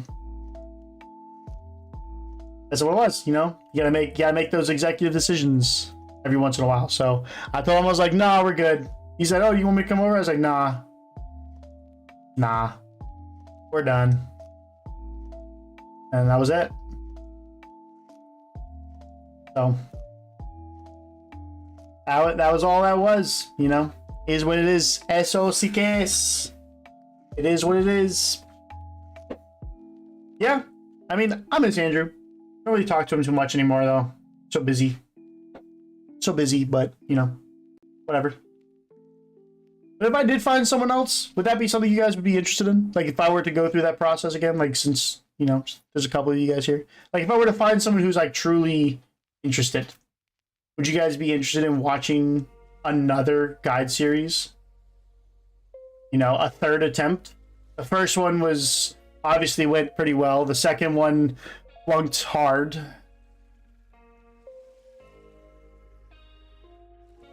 Like it would essentially be the same thing. That's how I've always viewed it, but I don't know if it'd be something that would be good, you know? That's something I've always considered, like if I was going to bring someone else on. But then again, I'm turning into like Blake, where I'm just a supporting character.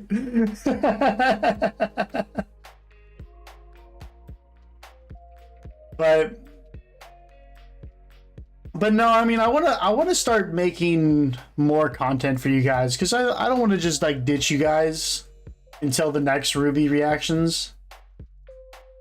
But I don't know. I'm so focused on other stuff. Like I have a second YouTube channel I just started where I'm going to be teaching people how to play Smite. And then like I have to stream Smite, and then I have work, I'm writing, you know, so like I have to be at work in like 8 hours. But I slept a lot today, so I'm not even tired. But yeah, I mean, it's just, I want to figure out what I can do. That's something I've been struggling with for a while with this channel, especially during the off RWBY season. Even you guys saw where I was struggling because my videos weren't being made. So I was losing interest in the Red vs Blue series, And it's great, don't get me wrong, it's cool, but I'm just kind of over it. So I want to find a long series. I want to find a long series I can watch and I can react to, like a long series. Like I love long series with good development, and I just want to know which ones would be great to react to, you know? Like the Fate series, would that be cool? I don't know if you guys watch Fate, but I've been considering the Fate series for a while.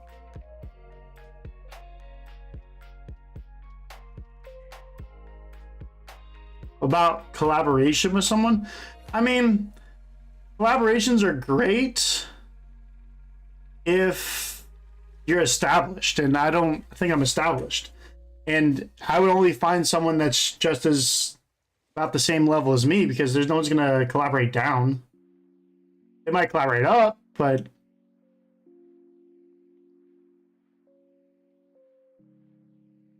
I mean, RWBY's done. You know, there's not really anything else I can do for RWBY, you know? I mean, I'm not a RWBY content creator, you know? I'm a RWBY reactor, but I'm not anything else. So, I mean, you try to find exactly what I would want to do. I mean, I still have to do Red versus Blue, obviously. Or not Red versus Blue, Ice Queendom. But I don't know what else what else. I mean, obviously I want to do anime. I love anime. But figuring out the editing process is going to be interesting. That's all. Oh, something in my eye. I sleep in my eye. But yeah, I mean, I would like to have, you know, a Chainsaw Man. I do have to watch that, actually. I do actually have to watch that.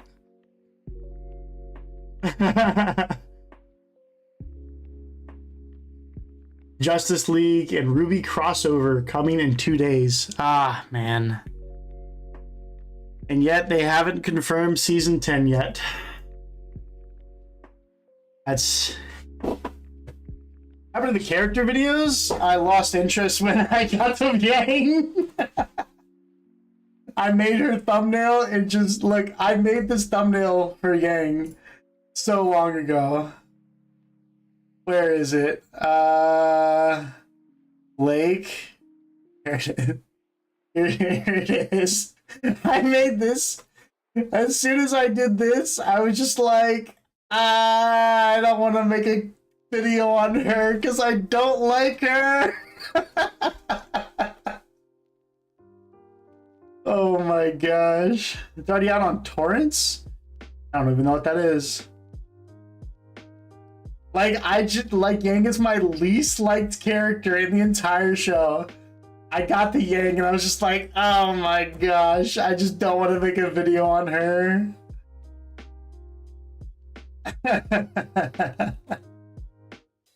Plus, I didn't like how those videos were coming out, you know? Like, I felt like I could have done better, and I've gotten a lot better at animating. Like, I've started making thumbnails and stuff, right? I mean, you guys see, like, I've started to make thumbnails. I've improved a lot. Like, if you're looking at, like, all this stuff. I mean, this is, like, one of the first ones with, like, me and Andrew. You know? Oh my gosh, my baby face, bruh.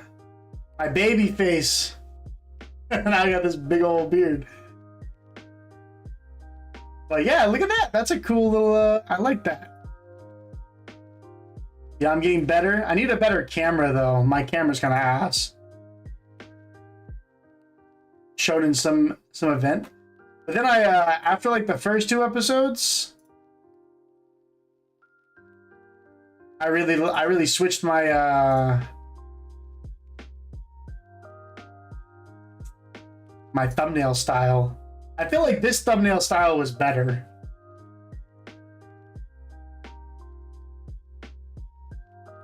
What do you guys think? You guys think my my ending thumbnails were better? On than today's thumbnail. Let's talk. I could have done better with this part. This pink right here, I could have removed that. I really like this thumbnail style. I thought this was really, really cool.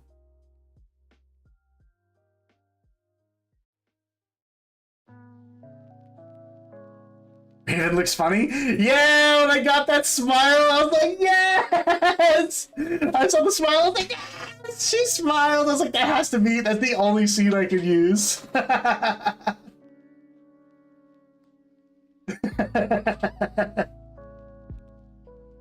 Oh, dude, yeah. It was so good. I enjoyed watching those.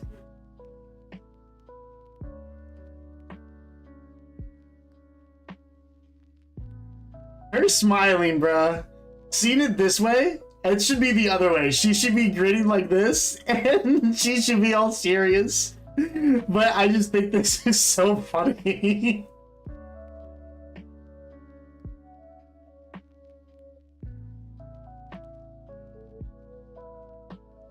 Oh yeah, that'd be a good one.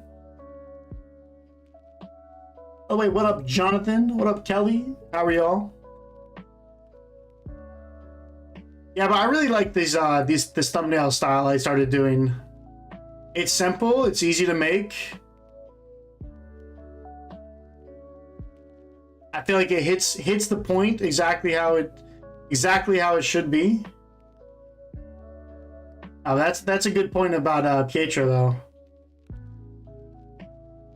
Wait, volume. Wait, did I do that? Volume, volume, volume, season, season, volume, volume, season, season, season. I kept switching between volume and season. I'm dead. I'm dead.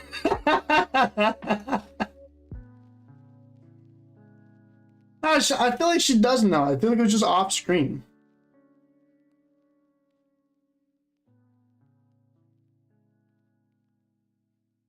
I mean, she could definitely come back. Like, not Penny, but like she definitely could come back.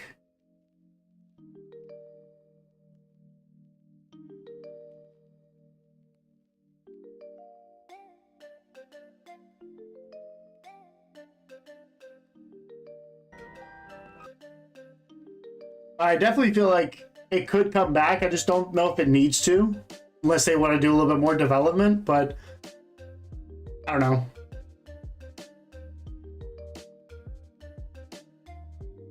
It was good overall. I don't know why she lost her purpose in life.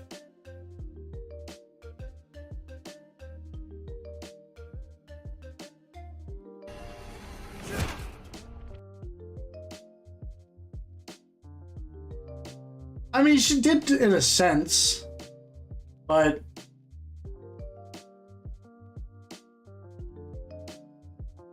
yeah, I mean, she did in a sense, but yeah. Yeah.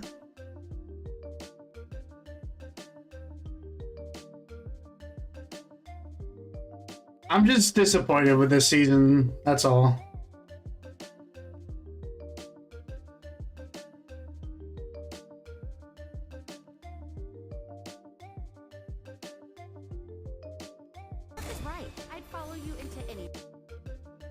Yeah, I'm just disappointed with this season. Those are my final thoughts. What up, Caesar?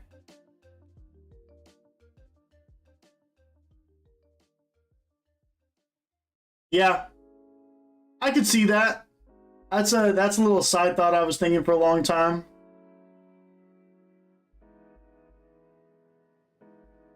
I think if anything, Neo would become a character that is unrelated. Like she'll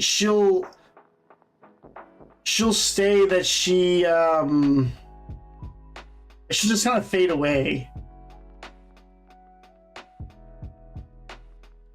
That's a good point. Plus, would someone on Penny Body?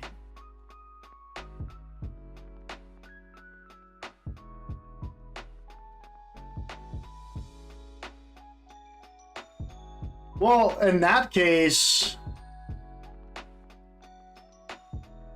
In that case, she figured out here. You've lost something most important.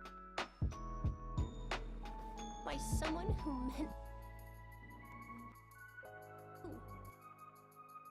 She didn't know she died here. Just like you were too late to save me at the Vital Festival. I died in Atlas, too. Didn't I? Can you... Yeah, that's her being big brain, and that's what I'm saying that she knows about. That's like with Ruby holding the sword and all that. Like she has to know that Jean did that. So a spinoff, dude. No more spinoffs. Salem, please, Salem. Stop wishing this upon me. I don't need more spinoffs. I don't need any more crossovers. Just make the damn show. That's all I want. Please. I just want... just make RWBY. Please. Stop crossing over. Stop all this bonus crap. I don't want it. I just want RWBY. That's all we all want. Stark spinoff. Alright, Stark. That's different. Stark can have it. But it wouldn't be a spinoff, it'd be canon. February 8th, Salem or Osmond would have stopped them from coming back.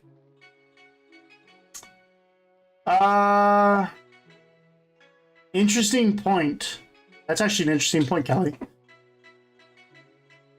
Would they come back?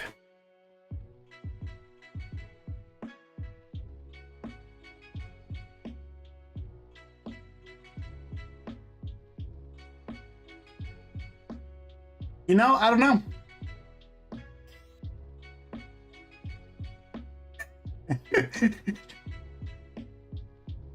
True.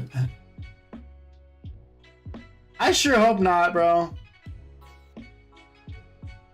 Think Neo killed him? I mean, I don't know. She was pretty pissed when that Jabberwocky walked up on him. It's pretty pissed. So...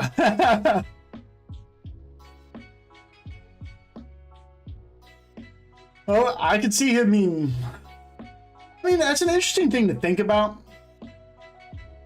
But it's not as if it's the same world, though.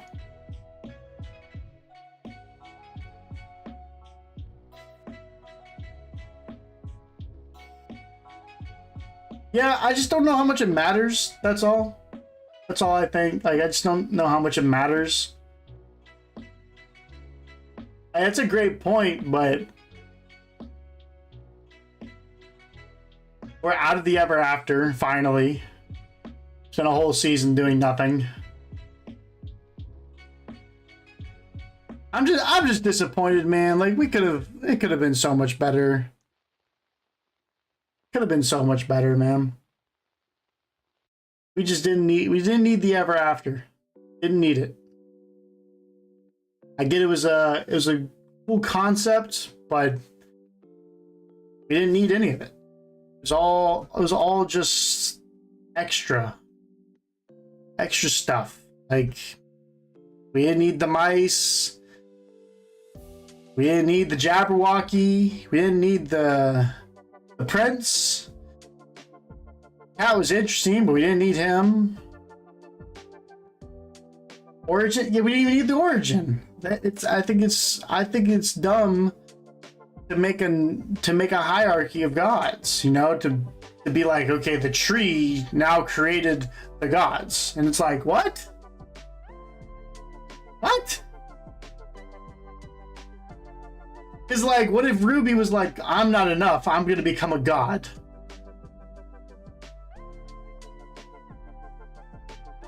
They were recreated into gods. Like, if RWBY was like, you know what? I could solve all of this if I was just a god. I'm going to become a god of chaos and just wreak havoc upon Salem. I'm like, your power, you're immortal, gone. That's it. Like, it was dumb, man. Like, it was just...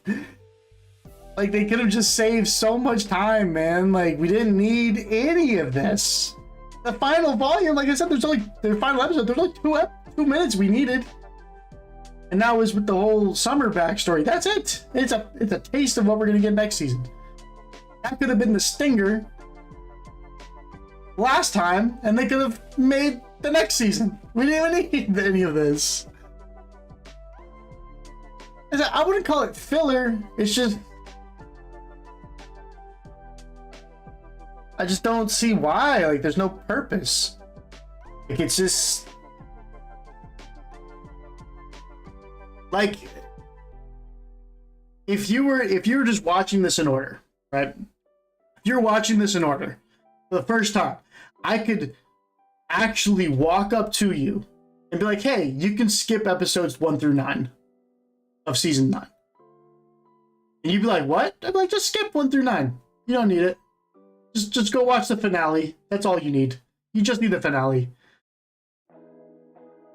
And I was like, hey, do you like Bumblebee? Yeah, okay, then watch episode 6. There you go. There you go. That's all you need. Other than that, like, no, man, like, it's just, you didn't need any of it. It had some cool fights, but all of this money that they spent on all these episodes right here, they could have invested it in a better thing instead of just having the ever after just to have it. Like, what was the purpose of this? What was the actual point? They gave us a bunch of random areas that have no value, like, to us as viewers, with a bunch of characters that have no value to us as viewers, so they could focus on character development, which was a great idea, except no one developed. Like, she came out with the "I'm good as I am" and she high-fived herself, and that was like, ooh, yeah, that was it. And then Neil was like, yes, and then she floated away, and that was it. That's all she got. That's all we got. A little bit of, it was good. Like, the season was good. We just didn't need it. That's all. What they gave us was good, but we didn't need it. We could have saved a lot of time, money, and resources, or they could have. They just did that. Where's the point? Nothing happened. Like, imagine this. I want to see them go. The soundtrack was good. They were really hitting their nail with the scores. Like, really, really good. The animation, it was choppy in the beginning. I did not like it in the very first episode or two. The episode 1 and 2 were choppy. Did not like it. But after that, great. Especially in the end. You could tell where they were focusing their budget. That's all. But I want to know what they're going to tell the other people. Like, I mean, it's obviously going to be some off-screen exposition. But it was just like, it's like, why? Like, I want to hear what they say. You know, what did y'all do? Oh my gosh, you guys were there, but that was it. RWBY came out more realistic, in my opinion. Bumblebee moment was amazing. The moment was amazing. Blake and Yang are terrible characters, so I don't care about it. Had they put any other 2 people in there, even like 2 random people that had just like no backstory, they introduced those 2 characters, that would have been better. Going back to Remnant, when they're needed most, is such a bad idea. Like, can't you arrive at least a week earlier?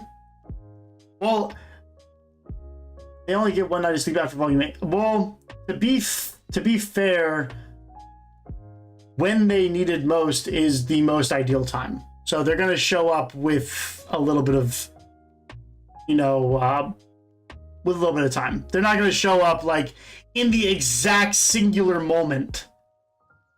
This has been a good RWBY Volume 9 therapy session. I'm trying, I try. Yeah, I mean, because if they were to show up in the exact moment and they were unprepared, then that would not be the moment when they were needed the most. The moment they were needed the most is when they have enough time to prepare. So they're gonna show up with a cushion time. That's all.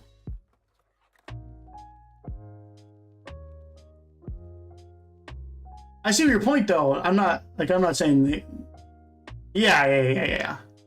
They're gonna have a little cushion time so they can meet people, because they have to introduce us to people. Like, we can't just like go straight into the middle of a fight and then we see like the professor of Vacuo School or of Shade Academy just over there like throwing hands with Tyrion. We're like, yeah. You're like, what the hell's going on here?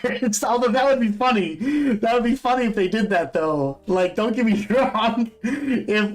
But the ships would be like shooting stuff and you would see like fire everywhere. So they obviously arrived in a cushion in a time. Maybe not obviously, but they arrived in a cushion time. So it'll be good. It'll be good overall. But I'm excited. I'm excited to move on past this season. Like it just feels like we're waiting another season and we just got a taste of what we actually wanted. But Ruby's exactly the same. She went through all those episodes of grief and pain. There's like 3 episodes of just like, like the world's ending. And then after like, how long was her conversation? How long was her actual conversation? They'll involved in a tree. Like, how much?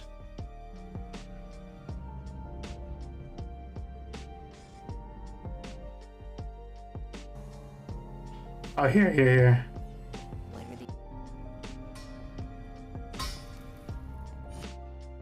Team Coffee and Sun were supposed to be. Yeah, exactly. Yeah, no, they're going to be there. And we're going to see Velvet be the Summer Maiden. She's just going to start copying people's weapons and just throwing fireballs at people. And I'm pretty excited for it.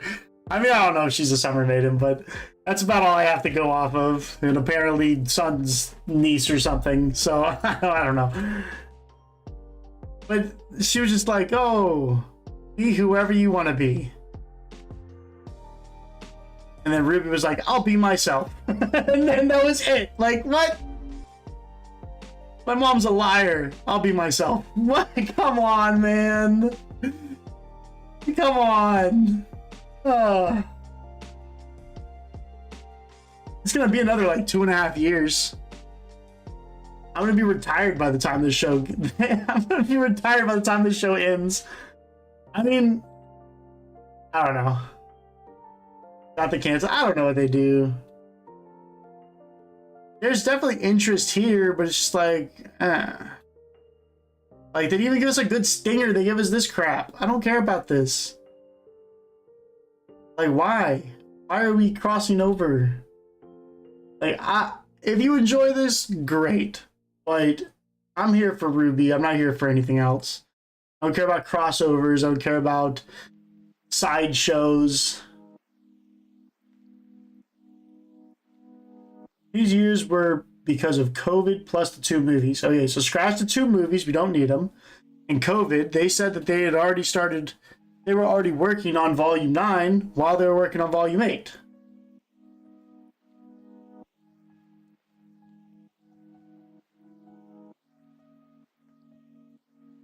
Like, stop putting resources into other crap and just focus on the thing. Make your side stuff when you have extra stuff. That's it. Like, if I invite you over to my house to make burgers, I'm making burgers tonight. You want to come over? Let's make some burgers. Or I'm gonna make burgers tonight. You're invited. And then I come over and it's like, well, you know, I got the meat cooking right now. But right now, you know what? Here's this. Take some Cheez-Its. And you're like, what? Like, wait, what? And then you're like, okay, fine. I like some Cheez-Its. And then, you know, hey, instead of that, I'm gonna give you this. And then I'm gonna give you this. And then I'm gonna give you this. And then I'm gonna, like, I just want the show. That's all. Like, you came over for burgers. I invited you for burgers. Why do I not have a burger in my hand? We've been here for 3 hours and I don't have a burger. What is happening? Well, WB, I don't know what WB is, are to judge RWBY would sail dumb idea that I might like. Wait, what?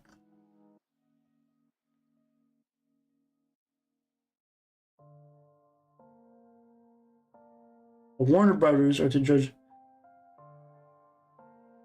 Warner Brothers. Okay, well, Warner Brothers. They just need to focus, man. Focus up. Make the damn show. Stop making all this other stuff. Like, we're here for, we want to finally see how Salem's gonna be defeated. It's been 2 years. We should be at like the climax, the absolute peak of the show right now. And where are we? Ever After. Filler arc. Like, we need to be there.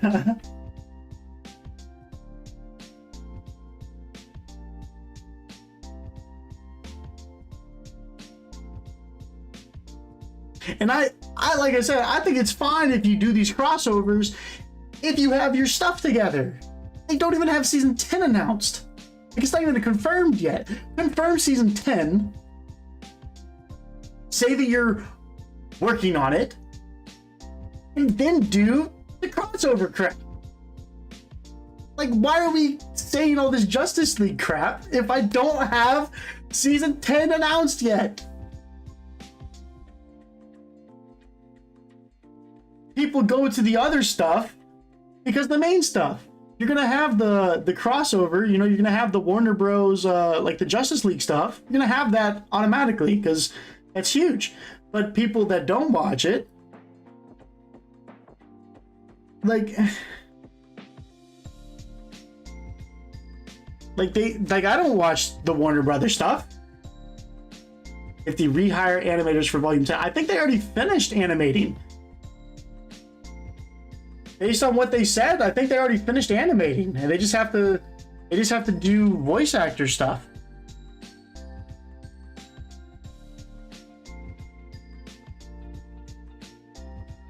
That's all. That's all I'm saying, bro. Like, get your crap together and focus on. Like, if I promise someone a product, they're gonna get the product. I'm not gonna do all the side stuff, man.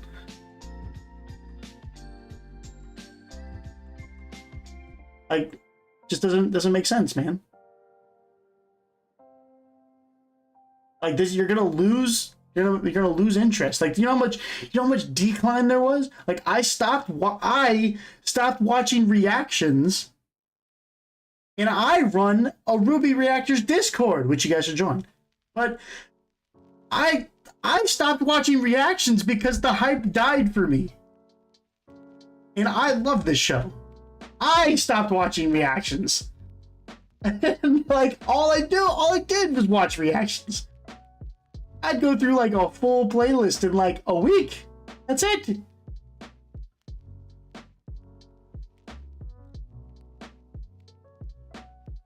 It's like,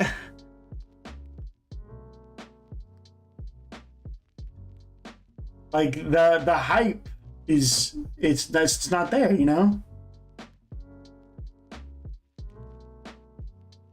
I haven't watched a single RWBY volume. Wait, what? What? You haven't watched my reaction, Salem? No, you have. You've been commenting on my stuff.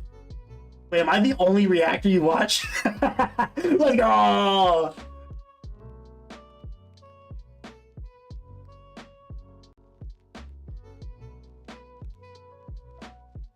Yeah, I just don't know.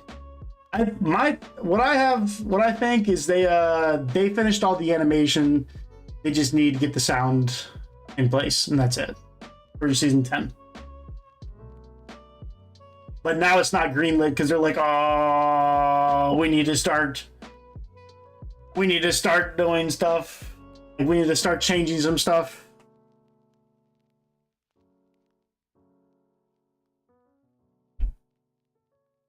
man, I don't know. It's just, it was a good season, but like we're not in the good season, man.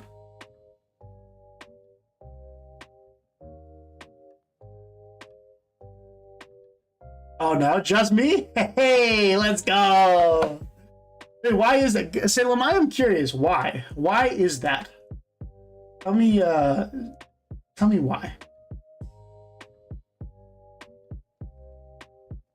Oh, really? Man, that's crazy.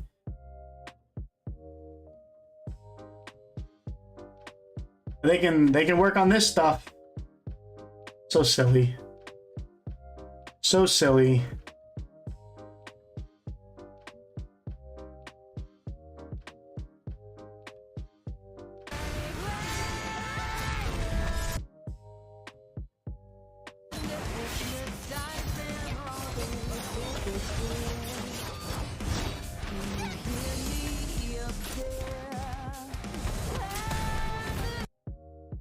The music, dude, they did really good with music. Because you're honest about your watching. I try to be. I'm not gonna give you some bullcrap reaction. There's supposed to be an Ice Cream sequel, but Volume 10 should come before any side stuff. But if spin-offs do, more money for stuff to come. No, they're gonna lose money. They're gonna lose money. They need to put the good stuff out first, so that they can get money. They're going to lose money this way.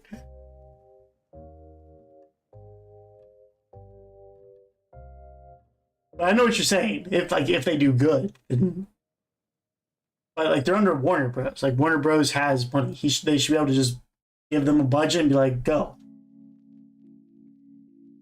Oh, I'm sure Warner Bros. Did. Yeah, they did here.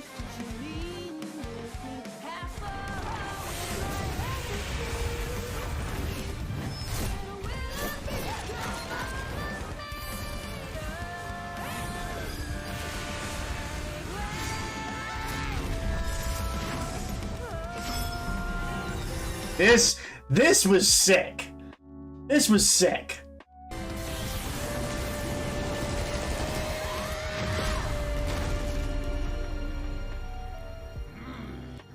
You're broken. You break it. The only thing I have wrong with this is that it's just colors.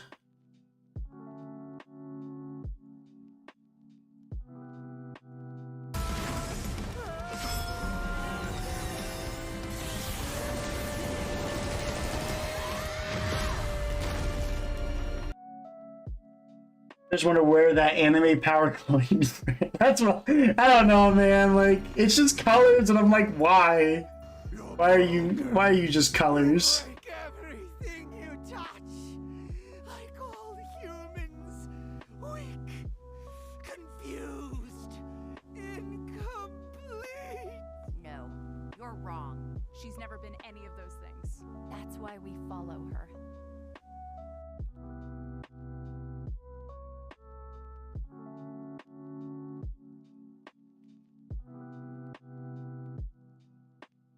It's just any scene where Yang talks, it just hurts me so much. It's like, bro, that's why she's getting all teary-eyed looking at Blake. Yang's not even a good enough sister to like cry at. I don't know, I just don't like Yang at all. It's like after she comes back and after she's badass again, and they're like, no, she's great. It's like, come on, you should have been saying that. Like, Weiss is like the only one who said something along the lines of that.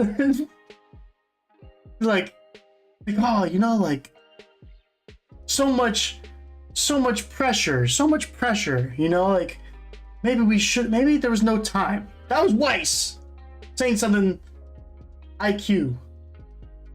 And I was just like, it's like, bro, like, she's all smiley and stuff. Like, oh, my sister just got reincarnated as herself because she was like, I'm great as I am. Come on, I can't stand Yang as a character, bro.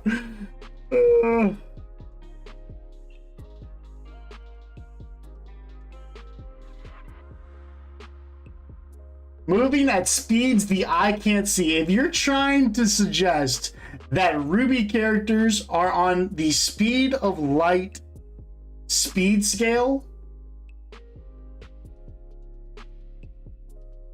bruh. If they're on the speed of light speed scale, they're beating everybody in everything.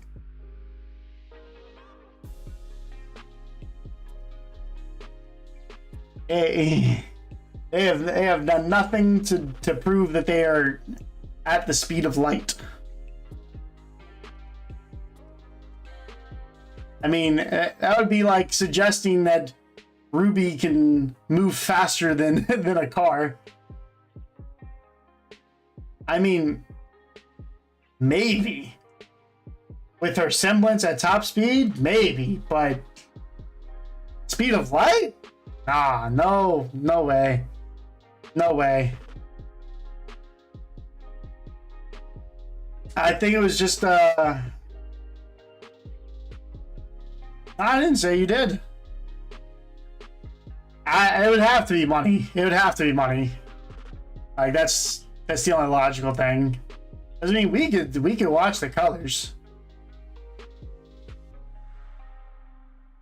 But there just hasn't been any moments where, like, that speed of light aspect comes in. Like when we think of like Ichigo in Bleach, where he's going against Byakuya and he starts doing that little. Actually, the only character that could maybe, now that I'm thinking about it, the only character that could maybe possibly be speed of light.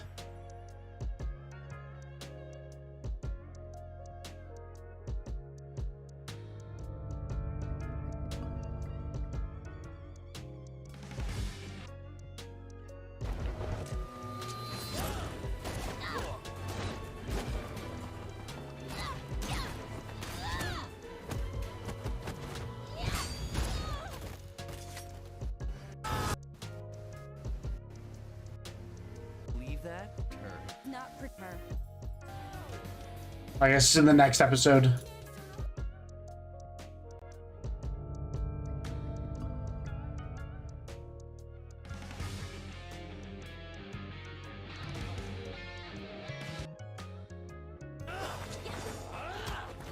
Yeah, here it is.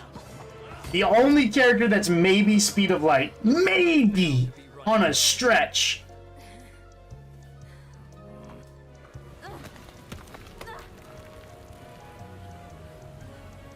Did I miss it? Did I miss it?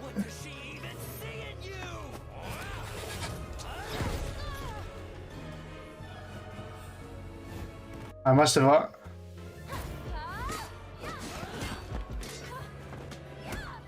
Oh man, maybe it was last episode.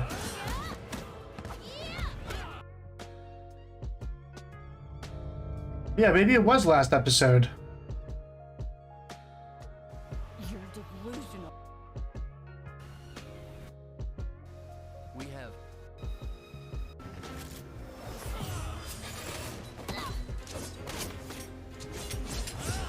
Oh, yeah, here it is, here it is, here it is. Oh, wait.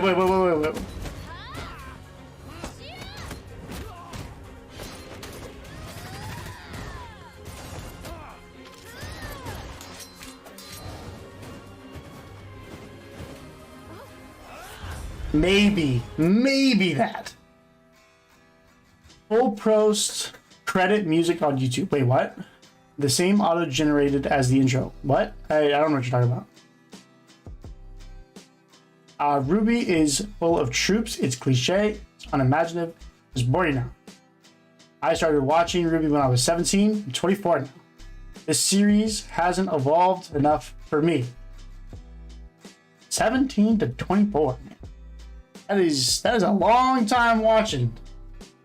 Yeah, I started watching, I don't know, I'm 27 now. I started watching back while season 7 was like either just about to release or it was releasing. I remember I caught up. By the time I caught up, the finale wasn't released yet, so the finale of 7.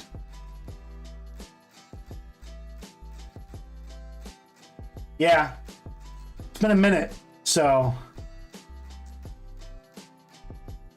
you know, it is what it is. I think they can kick it back. I think they can still save it. The Inside song was on YouTube before Volume 9. Same or some auto-generated thing. Now the last credit song it is out on the same channel. Wait, what?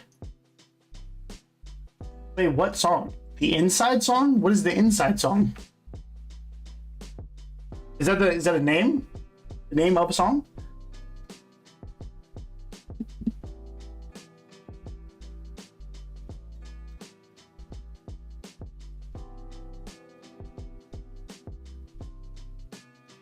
Oh, the Volume 9 intro. I know that the official release of the Volume 9 intro was, they put it... Oh, okay. I know if you're talking about the sirs and madams who now do all the music video stuff, Sirs and Madams Entertainment, Sirs and Madam Music, something or another. They released it like directly after the first episode released.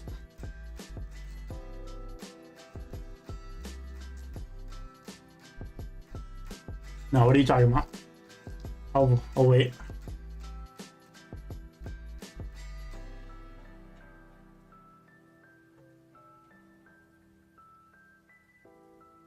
Oh, yeah. I know about Casey Lee Williams, like her band, Okay, Good Night.